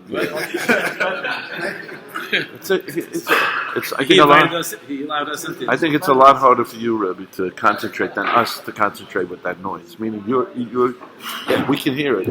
Most people are blocking it out. Fine. So what's the Nivas Kashrus? Especially, Rav Kluger explained, especially with Nachman Levema Kachachma, especially with Rebbe Nachman, what's the Nivas Kashrus? His kashrus is a feeling of kihu chelkecha b'chayim. When we were talking before about Eretz Ocheles Yoshveh, that the Tzaddik devours you, now that means the following. It means that a person can come to Uman. Why do you come to Uman? Many people come to Uman because they heard what we just learned before in Sichas Haran. They come to Uman because they heard that Rebbe Nachman made gewaldige avtochas. And since they're good Jews and they believe in tzaddikim, and someone told them that Rebbe Nachman, this big tzaddik, made avtochas that'll pull you up from Gehenna. So this person says, you have a Jew that pulls you up from Gehenna? I got to go because I'm in Gehenna. I'm either in Gehenna right now or I'm going to be in Gehenna later or both. And I need somebody, and they say, yeah, there's a Jew that's buried in Uman. You pay a couple of $100, or if you know it's Yisrael, it's not that much, and you can go to the Ukraine, and in Uman there's a Jew who's buried over there, and he has this great deal. There's this fantastic deal. There's a Jew that's buried in Uman. He said, and these people believe in tzaddikim. He said something that no other tzaddik said. He said that he'll pull you up by the payas. So the guy says, I don't have payas, I don't even wear yarmulke. He says, doesn't mean you have to have mamish, fat payas or something. It means he'll pull you out by years, whatever it's left of you. He'll pull you out from Gehenna. The meaning of payas, why does he say payas? It's an interesting thing. Just as a side note, one of the Talmidim said that by the field, the paya is the corner, right? The corner. Serving.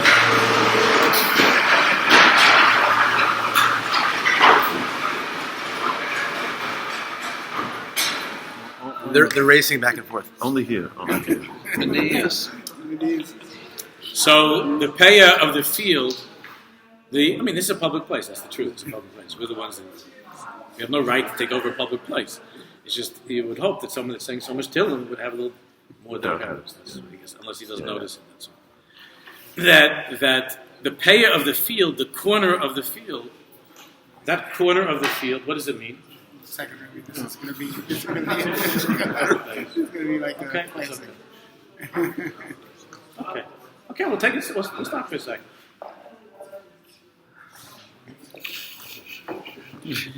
So this Tzaddik explained that he saw that Usha meant business. The corner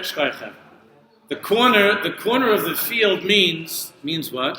It means even if you have a Jew of Misham Yikachecha, Misham Yikabetcha, Misham Yikachecha, he's at the corner of the universe. That's why he said Payas.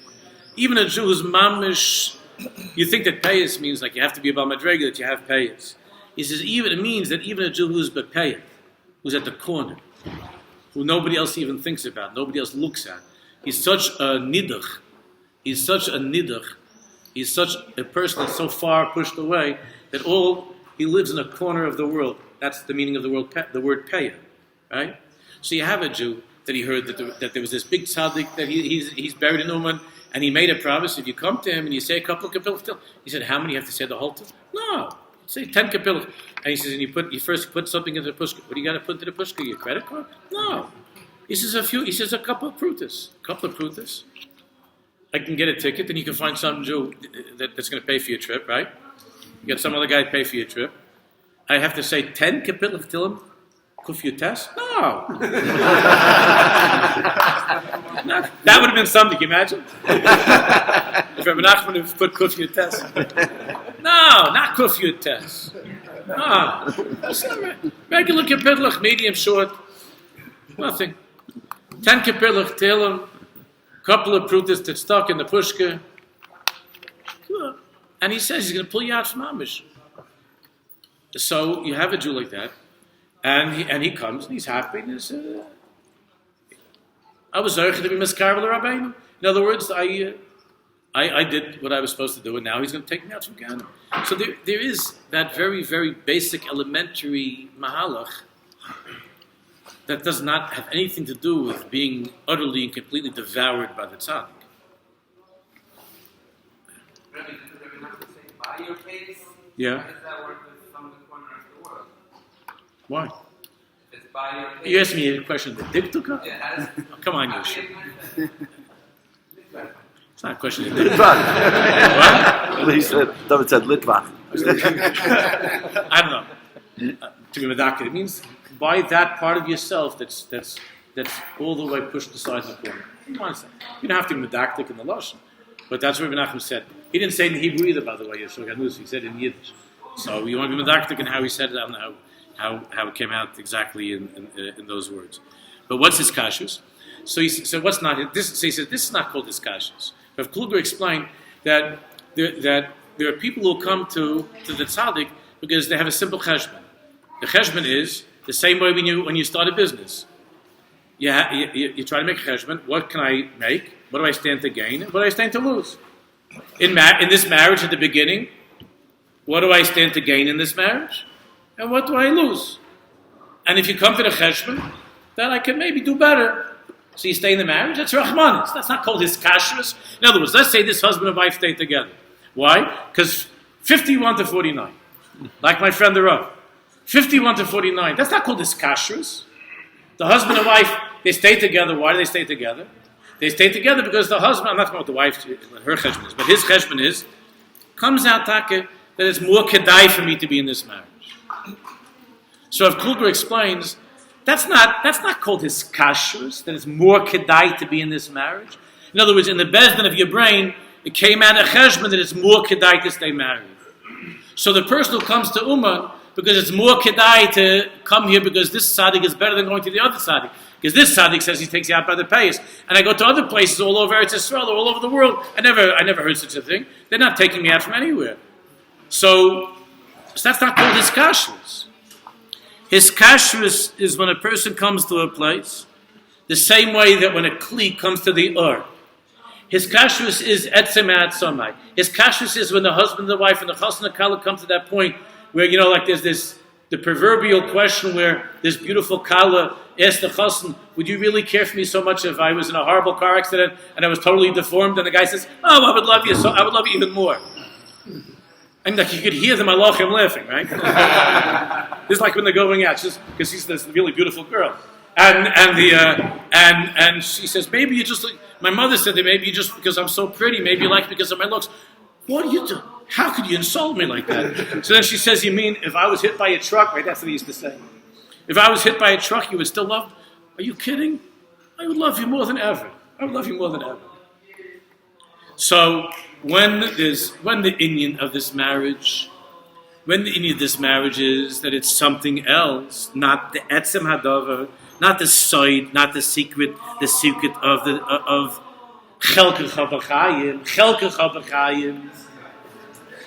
This kashrus to the tzaddik is not in the inyan of, even though when we come here, after we believe that the tzaddik is helping us, and we came, and he's helping us, and everyone here should have a Yeshua b'chol in Yonim, Sayin Gashmis and Ruchnis. Each one of us, we all need Yeshuas for ourselves, for our children, our grandchildren, parents, friends. All of Klal Yisrael should see Yeshuas. That's for sure. And the tzaddik keeps his promises 100%. He makes a promise, he keeps his promise. But if that's why you come for the promise, if that's why you're here, then that's not called his kashrus. The side of his kashrus is the feeling that chelkecha b'chayim. When Chazal say kol adam shein lo isha is shori b'loy simcha b'loy chayma, it doesn't say that he's shori b'chatzi simcha. It means I can't live without you. When a husband and wife feel about each other, I can't live without you. I can't live. And other people say, no, it's not true. A lot of people say, they say, I can't live without you. With the tzaddik, this kashrus is chelkecha b'chayim.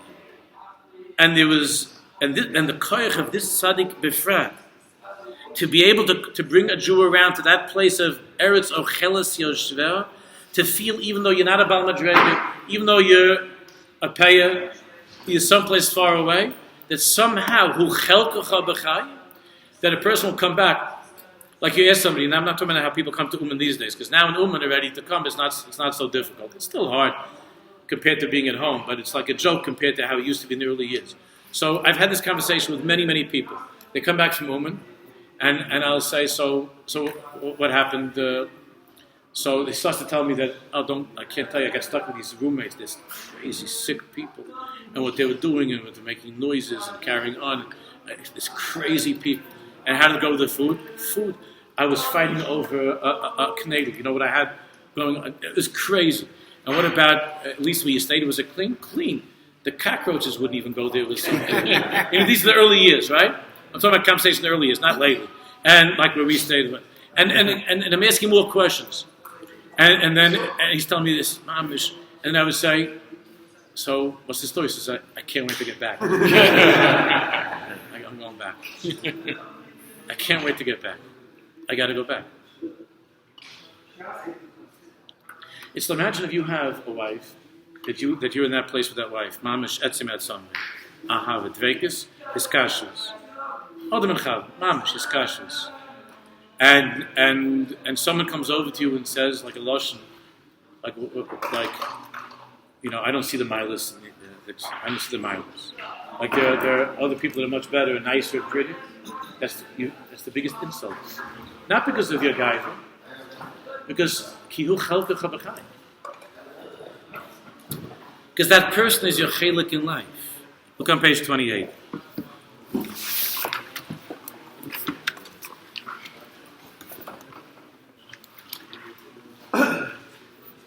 Look at just kuf peiches. Kuf peiches. The first sentence in this Torah.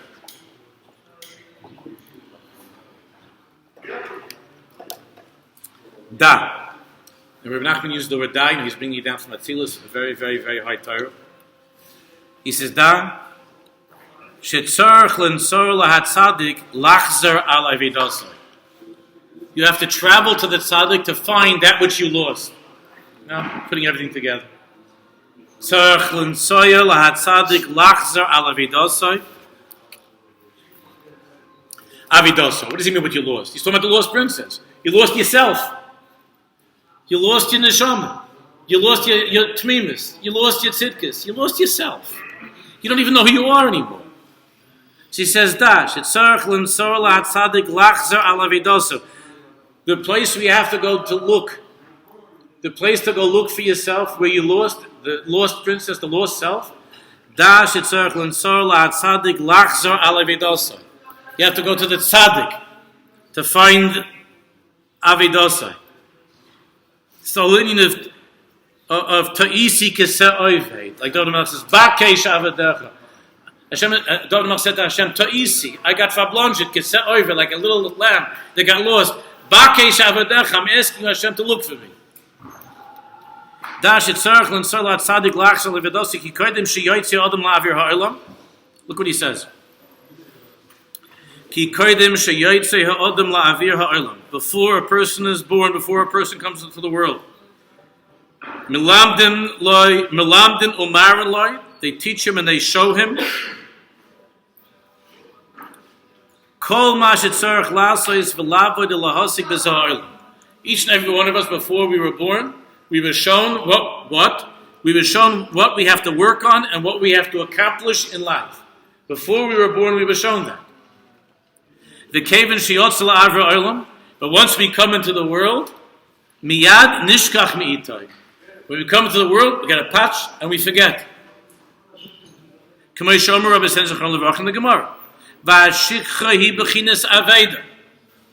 This forgetting of the self, forgetting what we knew, the truth of what we have to do in the world, the truth of who we are, this is called aveda, lost, the lost princess. This is being lost. This is what it means, being lost. That's why we find that shocheach, the term in Chazal, shocheach, for somebody that forgot something, is also oved, losing something. Or even in English, when a person can't remember, he begins to say, what? I'm losing it. It's interesting. I'm losing it.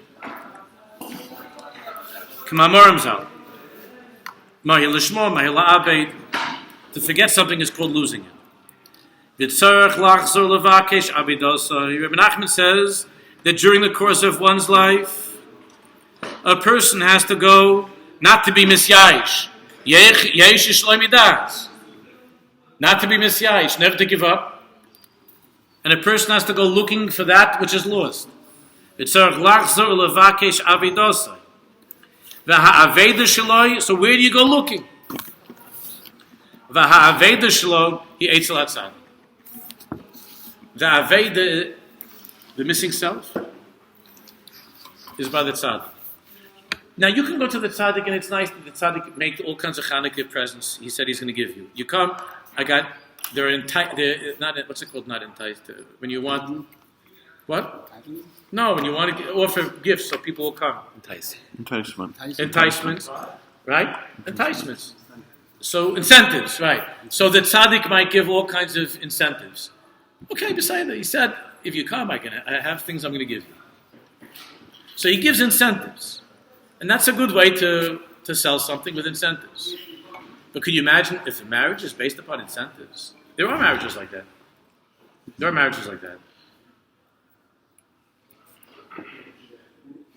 Is kashrus. He says, when you come to the tzaddik, and you come because you understand, and something inside of you has started to tell you, not the incentives, not the mileage of the tzaddik, and the presence, and the incentives, but there's something that tells you inside, I'm lost. And I'm lost, and I have to find myself. And the place to look, he says, look at this lashon. And where do you look?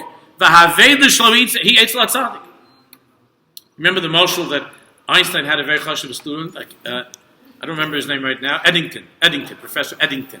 He was a big talmud of Einstein, and he was once invited to give a lecture on the inyan of religion. He was also a very religious Christian, and he was asked to give and a big scientist. So he was asked to give a lecture on religion and science. To give it because he was the best guy to give such a talk. Einstein wasn't religious, but this guy was a religious person, Eddington. So he was asked to give a lecture on science and religion. So he got up. I heard this in a shmooze a long time ago. He got up, Eddington, and it was a big thing with all big professors and everybody coming, a conference. And Eddington got up, and he said there was a guy who was standing under a street lamp, scrounging around looking for something under a street lamp. And the nice guy was walking there, and he said, what any person would say, "Can I help you? Did you lose something?" He said, "I lost my car keys." Eddington said, I lost my car keys. So then usually you ask a dumb question. The question goes like this: did you lose them here? It's an interesting question. But this guy's answer was, Eddington gave this marshal. Listen to this marshal. Eddington said, that the guy says, no, actually, I was playing with my kids. I live around 6 miles from here. We were playing in the backyard, and I lost my keys in the backyard. So the guy says, so why are you looking over here? So he says, because this is the closest street lamp. It's a gewaltige emotion. It's the closest street lamp. In other words, where I am in my life is totally dark. So I came to a place where it's lit up, but that's not where you lost it. And you're not going to find it over there. So you could have a person who's looking for himself, whatever, on Broadway. He's looking for himself in being a big businessman. He's looking for the lost princess in a million places in the world, where it happens to look like there's a street lamp. And in that place where there's a street lamp, he goes and he thinks he's going to find himself because he understands that. But there's only one. He says, Rabbi Nachman said, "Tzarech lachs levakish avodas v'ha'aveda shlu hi eitz la'Tzaddik." The aveda is by the tzaddik. Ki tzaddik choyzer al avedaso ad shemoitza. The tzaddik will look if you're one of his. The tzaddik, because there are different madregas. Sometimes a person is 1/8 of the tzaddik, 1/10 of that tzaddik could be connected to him at different levels. But, as it's explained in this form, but the tzaddik will look for you. Ki tzaddik choyzer al avedaso ad shemoitza. Ad shemoitza. Till he finds it. Chelkecha b'chayim. V'acha shemoitza, choyzer mevakish acha avedas achayim. First, the tzaddik finds himself. That's an amazing thing. He finds himself. And then the tzaddik is choyzer mevakish acha avedas achayim. The whole inyan of the tzaddik is when he's alive and even after he dies, is looking. Avedas achayim. Ad shemoitze gam avedasam. Ad shemoitze ha'avedas shel kol ha'olam. That's Mashiach. Mashiach is finding the Avedas of Kol Ha'olam of the entire world. Mashiach is going to give back to everybody the lost self. That's the need of Mashiach. He's going to give back what's lost. Al kain tzarech lovo le'achochem levakish le'hakir Avedasa. Therefore, you have to come to the one who has the Avedas, the one who's the lost and found of the world. The tzaddik is the lost and found center of the universe. That's the tzaddik. V'lo shuv lekabla etzloi. And if you come to the tzaddik and you don't just come to get stuff, but you come to try to find that lost part of that lost self, the lost princess. And you come there and you just say, Hineni, I'm here. I don't know your Torahs, I don't understand what you're talking about. Look at them around Zohar Sefer. And I don't know anything about all of these fancy things that you have with your eitzes and your tefillahs and the Tikkun klolis. I don't know what you're talking about. But I want to tell you something. I'm lost, and Hineni, I came here because I was told that you know how to give back lost souls. You know how to bring back people who are lost. That you're the lost and found. You're the place for lost and found. Not the street lamp that I was looking under, because I understand that. Because what I lost was not far away. It was my backyard. But I got lost. I got verblonget.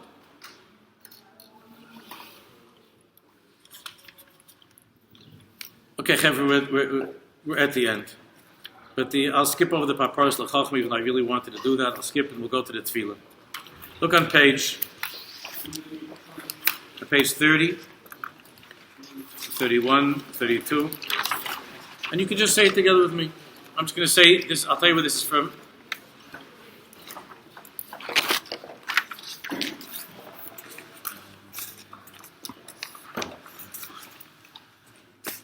Rav Berlin soll gesund sein. He has a extraordinary tefillahs, very, very beautiful tefillahs for different occasions. And in this tefillah la'ani, he has here tefillahs to say by the scene that we're at right now. So these are composed by Rebbe Berlin. Tefillahs to say that you could say when you hear by the scene of Rebbe Nachman.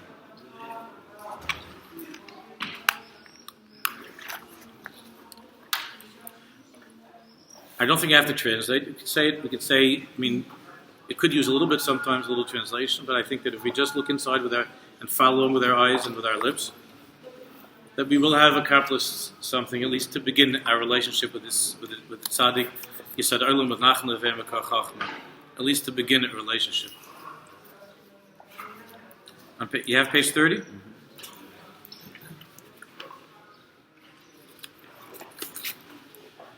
Rachum Mechan, Hapoishet Yad Lapoishem V'chofetz B'tshuvasa, Me'ayin Yovo Ezreinu, U'mehechan Tovo Tshuvaseinu, where will we have a tshuva from? Me'achash Anachnu Anu Rechoikim Mikol Charota Amitis, even when we say that we're sorry for our various, we're not really sorry. Mikol Kabbalah Amitis Law says, and even when we say that we're going to be better, we don't really mean it. Shlei Nechta Oidois Loilam Avaloi Nitan L'Shum Yeyish, but we're not going to be misyayish. Shein Aver Neroa Mimenu, because there's no worse Aver than Yeyish, than despair. L'Maiteteinu, to shake us, to crush us. Chas Hashem, Yala Afichu Keini Mitshuva.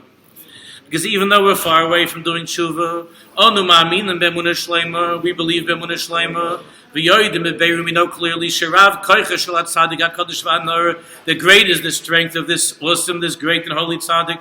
Ashon Anoisim Elav Achshav, who we're going to now, we're at now. Lo'ireinu L'Shuvas Emes, to be Ma'ir us, to do honest tshuva, real tshuva, L'Charot Amitis, and to truly forget the past. Imke Halei, from the deepest place of the heart. Rav Koicha Levatal Yeshu Seinu, Rebbe Nachman, a tremendous kirk to help us to be Mavatal our Yeshus, our Gaiva, L'Sharish Gavas, to uproot the Gaiva. She sharish pararation, I know that's the poison of our lives. V'la'akam itanu, achas l'tomit, to finally get rid of what? To uproot, as kol ha'machshavas haros, all the bad machshavas, v'ariyas asuros, the bad thoughts and the disgusting things that we looked at in our lives. Shein pri asuros ameas gilgulam, who knows how many times we've been in the world, many times. Shenis galgalnu b'shol tachtiyus u'mitachtav, and in these gilgulim, all the gilgulim in our lives, that we've been misgalgal, rolling around in the lowest, most disgusting filth. Me'oz chet etzadas, that our neshamas have been through all kinds of crazy things from the time of creation of the snake until now. At va'ad hayom. Rebbeinu Shalom Avinu Aver Achman. B'darkeinu el tziyunu hakadosh v'hanor shel hazihari lo shel adam rishon. As we're traveling to what? To the holy scene of the one who's the light, the highest light of from that place of Adam Rishon, from the highest part of Adam Rishon. The Rebbe Nachman came from the highest Zihari law, the highest light of Adam Rishon, where Rebbe Nachman comes from. L'neshama, when we come to this neshama who's buried, the Jew who's buried in this place, this neshama, Shema Olam Loichot, again to say such l'shainis, that never sinned. L'neshama sheparcha mi Adam Harishon. The neshama that flew out of Adam Harishon, Kaidam Kol Hiru Machshav, before Adam Harishon ever thought of eating from the tree. Shloi Tama Mitam Eitzadas L'Olam, that never was there. The neshama that left, that did not participate in the chet of the Eitzadas. Loi B'Maisa, Loi B'Riyah, Loi B'Hir, Loi B'Shum K'tzei Machshav, not in any level. Neshama Shloi Nifsaka Dveikusa B'Chol L'Olam. We're coming to the neshama that never for a second stopped its devekis to you. Shemei Olam Lo'ira, says the Olam, that never ever looked at this world. La Neshama she'ishalcha ba'olam, to the neshama, he's hinting to the beggars. La Neshama she'ishalcha ba'olam, there was a neshama that lived in this world in a guf, but what? The lo einayim, without eyes, that didn't look at things of this world, that didn't look at the world. Well, the lo aznayim, and didn't listen with ears, didn't have ears, the way people have ears of this world. L'loi peh, without a mouth, lo yadayim v'raglayim, shema olam lo noshmes avir ha'olam. A neshama that never took a breath of this world. Whose feet never stepped on this world. And neshama pilis azayis, to this wondrous neshama. That we can't understand with the highest level of seichel, makif, even something that's higher than seichel. There was no gate that was shut before this neshama. There was no gate in Gan Eder and Gehenna that this neshama did not know how to break open. Vein shum skar leiv. Therefore, there's no closed heart of a Jew. Anybody, no matter how closed your heart is, the distant neshama of Rebbe Nachman could not break open. Miskarvim anu ka'es. We're now coming close to where? El ha'esh hagadol, to this great fire. Asher yechayla lisreif, that can burn levakol shemitz tumah, that burns away any stain of tumah. Ona, therefore we ask Hashem. Page 31. Ona b'rachamecha harab. Please Hashem, b'rachamecha harab. Azor lanu, help us, b'shazu, now that we're here. The kaimis a pasuk anera kol hashayova beish, ta'aviru beish, as it says in pasuk over there, in Bamidbar, the pasuk of where we learn out all the kashering from in Matas, how to kasher things. Kol hashayova beish, if something became treif, it became tomei in fire, then what? Ta'aviru beish, you have to get out the filth with fire. Lisreif is kol chata'inu, help us, Rebbe Shalom, by being in this place to burn out all of our aveiros, v'avaneseinu p'shainu, mikol ha'gilgulim, from all of our gilgulim. B'leiv nishba, with a broken heart, amiti b'dmol shlish, b'pchi is crying, mitach leiv tzar b'emes, with a heart that is scorched. B'dmos and m'shochs b'leiv ha'olam, with tears that come from the heart of the world, mihalev. Shu sherish kol ha'levavis. Rebbe Nachman's heart was the heart of all hearts. Shafil tzipar and raglo, that even the nail of his foot, of his toe, Milu Beves Yosef had more of a heart in it, Mikol Levacha, than every other heart. Rebbe Nachman's toenail had a bigger heart than every other heart. Harachman Hamiti Yosef Mikol Rachmanim, the one who had more Rachmanis than any Rachman. V'adoyig Lonu Chol Am Yisrael, the one who was always worried about us and all of Am Yisrael. Yosef Mikol Adoyig, more than anybody, more than any mother could worry about a child. Haroitze B'Torves Hena B'Torves Kol Am Yisrael, who wants good for all Jews. Shevtiach Namar Loi Psharos Loi Chas, who promised without any compromises and without any fear, Shuhu Asher Yamad LeEzras Kol HaBoimelov, that he will stand up and help anybody who comes to his grave. Be'emes u'b'sam, as long as you come in without the gaiva, without be'emes u'b'sam, in a pure and simple way, in an honest way. LeEzras HaChafeitzim Lizkos B'tshuva Amitis, to those who really want to do tshuva, that he swore that he'll help. B'taharis halev u'b'leiv nishbel v'sisim, if your heart is broken and shattered. Hamuchanim lishchayk atzma, only Jews who are prepared to crush themselves l'shachakei shechakim into little pieces. K'dei liskes l'tshuvas emes mitach shiflus amitis ruach nishbar b'emes. V'charotes emes hakol gilgulim v'afal klipas chet eitz hadas, that a person can be freed of, can be cleaned of. Avinu v'rachman achaviz b'tshuvas v'chaykim. Hashem, you want all of those who are far to do tshuva. V'nidochem kamar v'nidochem amish zakeinu l'fol b'nisyaseinu b'shtat huseinu. Help us that through our coming here to Uman and being mishtatech, not only in Uman but by being mishtatech by the tzaddikim who was zeichet to be by in Berditchev and in Mezhbez and being over here. Shetusar me'aleinu haklipa neira hazayis, that this terrible klipa should be peeled away from us. Hadvuka b'on, this attached to us me'oz shamanu b'kol shel nachash, from all the way at the beginning when we first were in Adam Arishon and we listened to the voice of the snake. And may our tears suffice and be enough to make it for when we go back home. Tremendous, beautiful kalim. Like the kalim of the tzaddik, this great tzaddik, who's over here in this place. The Marcus, to clean out all of our aveiros, to lift up all of our tefillahs, till truthfully, nizke kolonu will be zeicha. Kol kibbutz, all of this gathering of Jews in Uman, v'chol amcha, and this kibbutz of ourselves from Aish Kodesh here in Uman, v'chol amcha beis Yisrael, l'skalel zeh b'zeh, that we should all be once again all joys tied together. L'halos l'shoshenim, we should be able to ascend to the shirish where all Jews are mamish one. Asher b'kisei hakavod, that's by Hashem's throne. L'skalel sham b'shirish kol nishmeis Yisrael, zaken l'hargish be'emes b'omek yeshif luseinu v'spechis useinu. Rebbe Shalom, help me to let go of the gaiva, to let go that I should be able to feel how low I am and all my shuflas and all my prises. That everybody else in the world is closer to doing tshuva than me. I'm the lowest. I'm the lowest person who's here in Uman. And every Jew in the world, I'm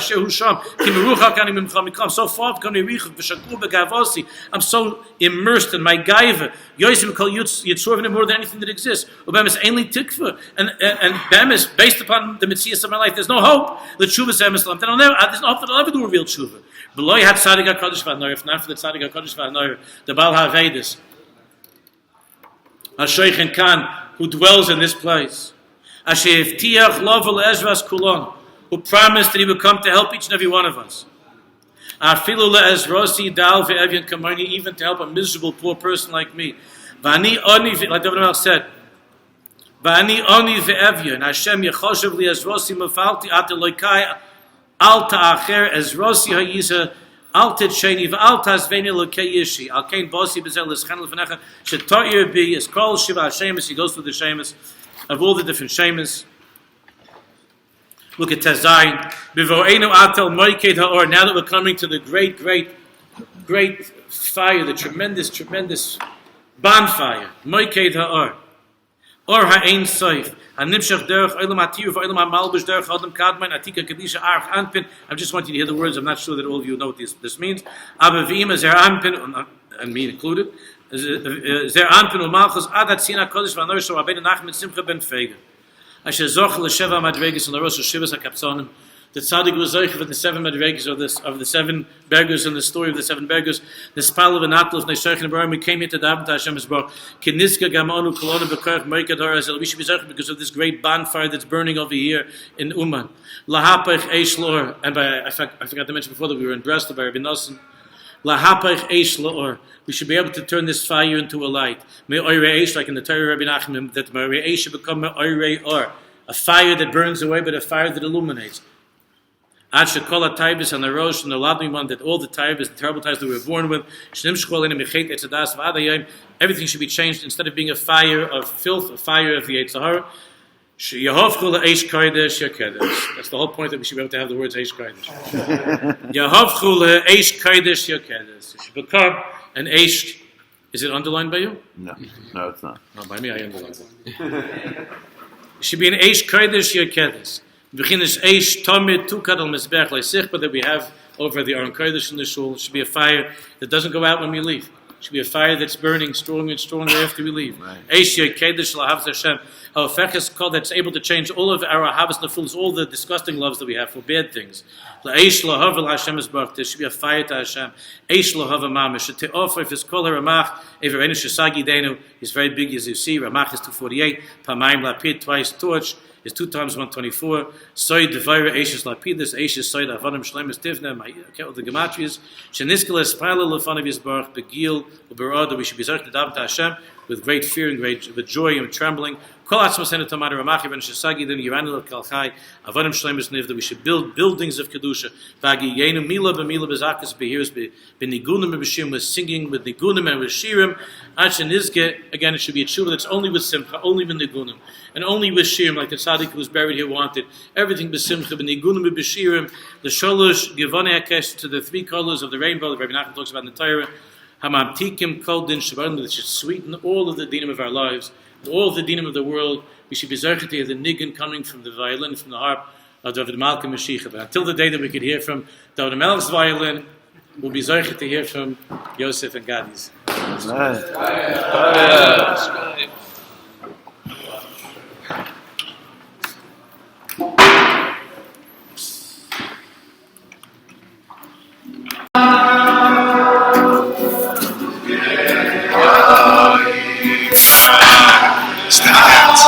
Steady hands.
All right.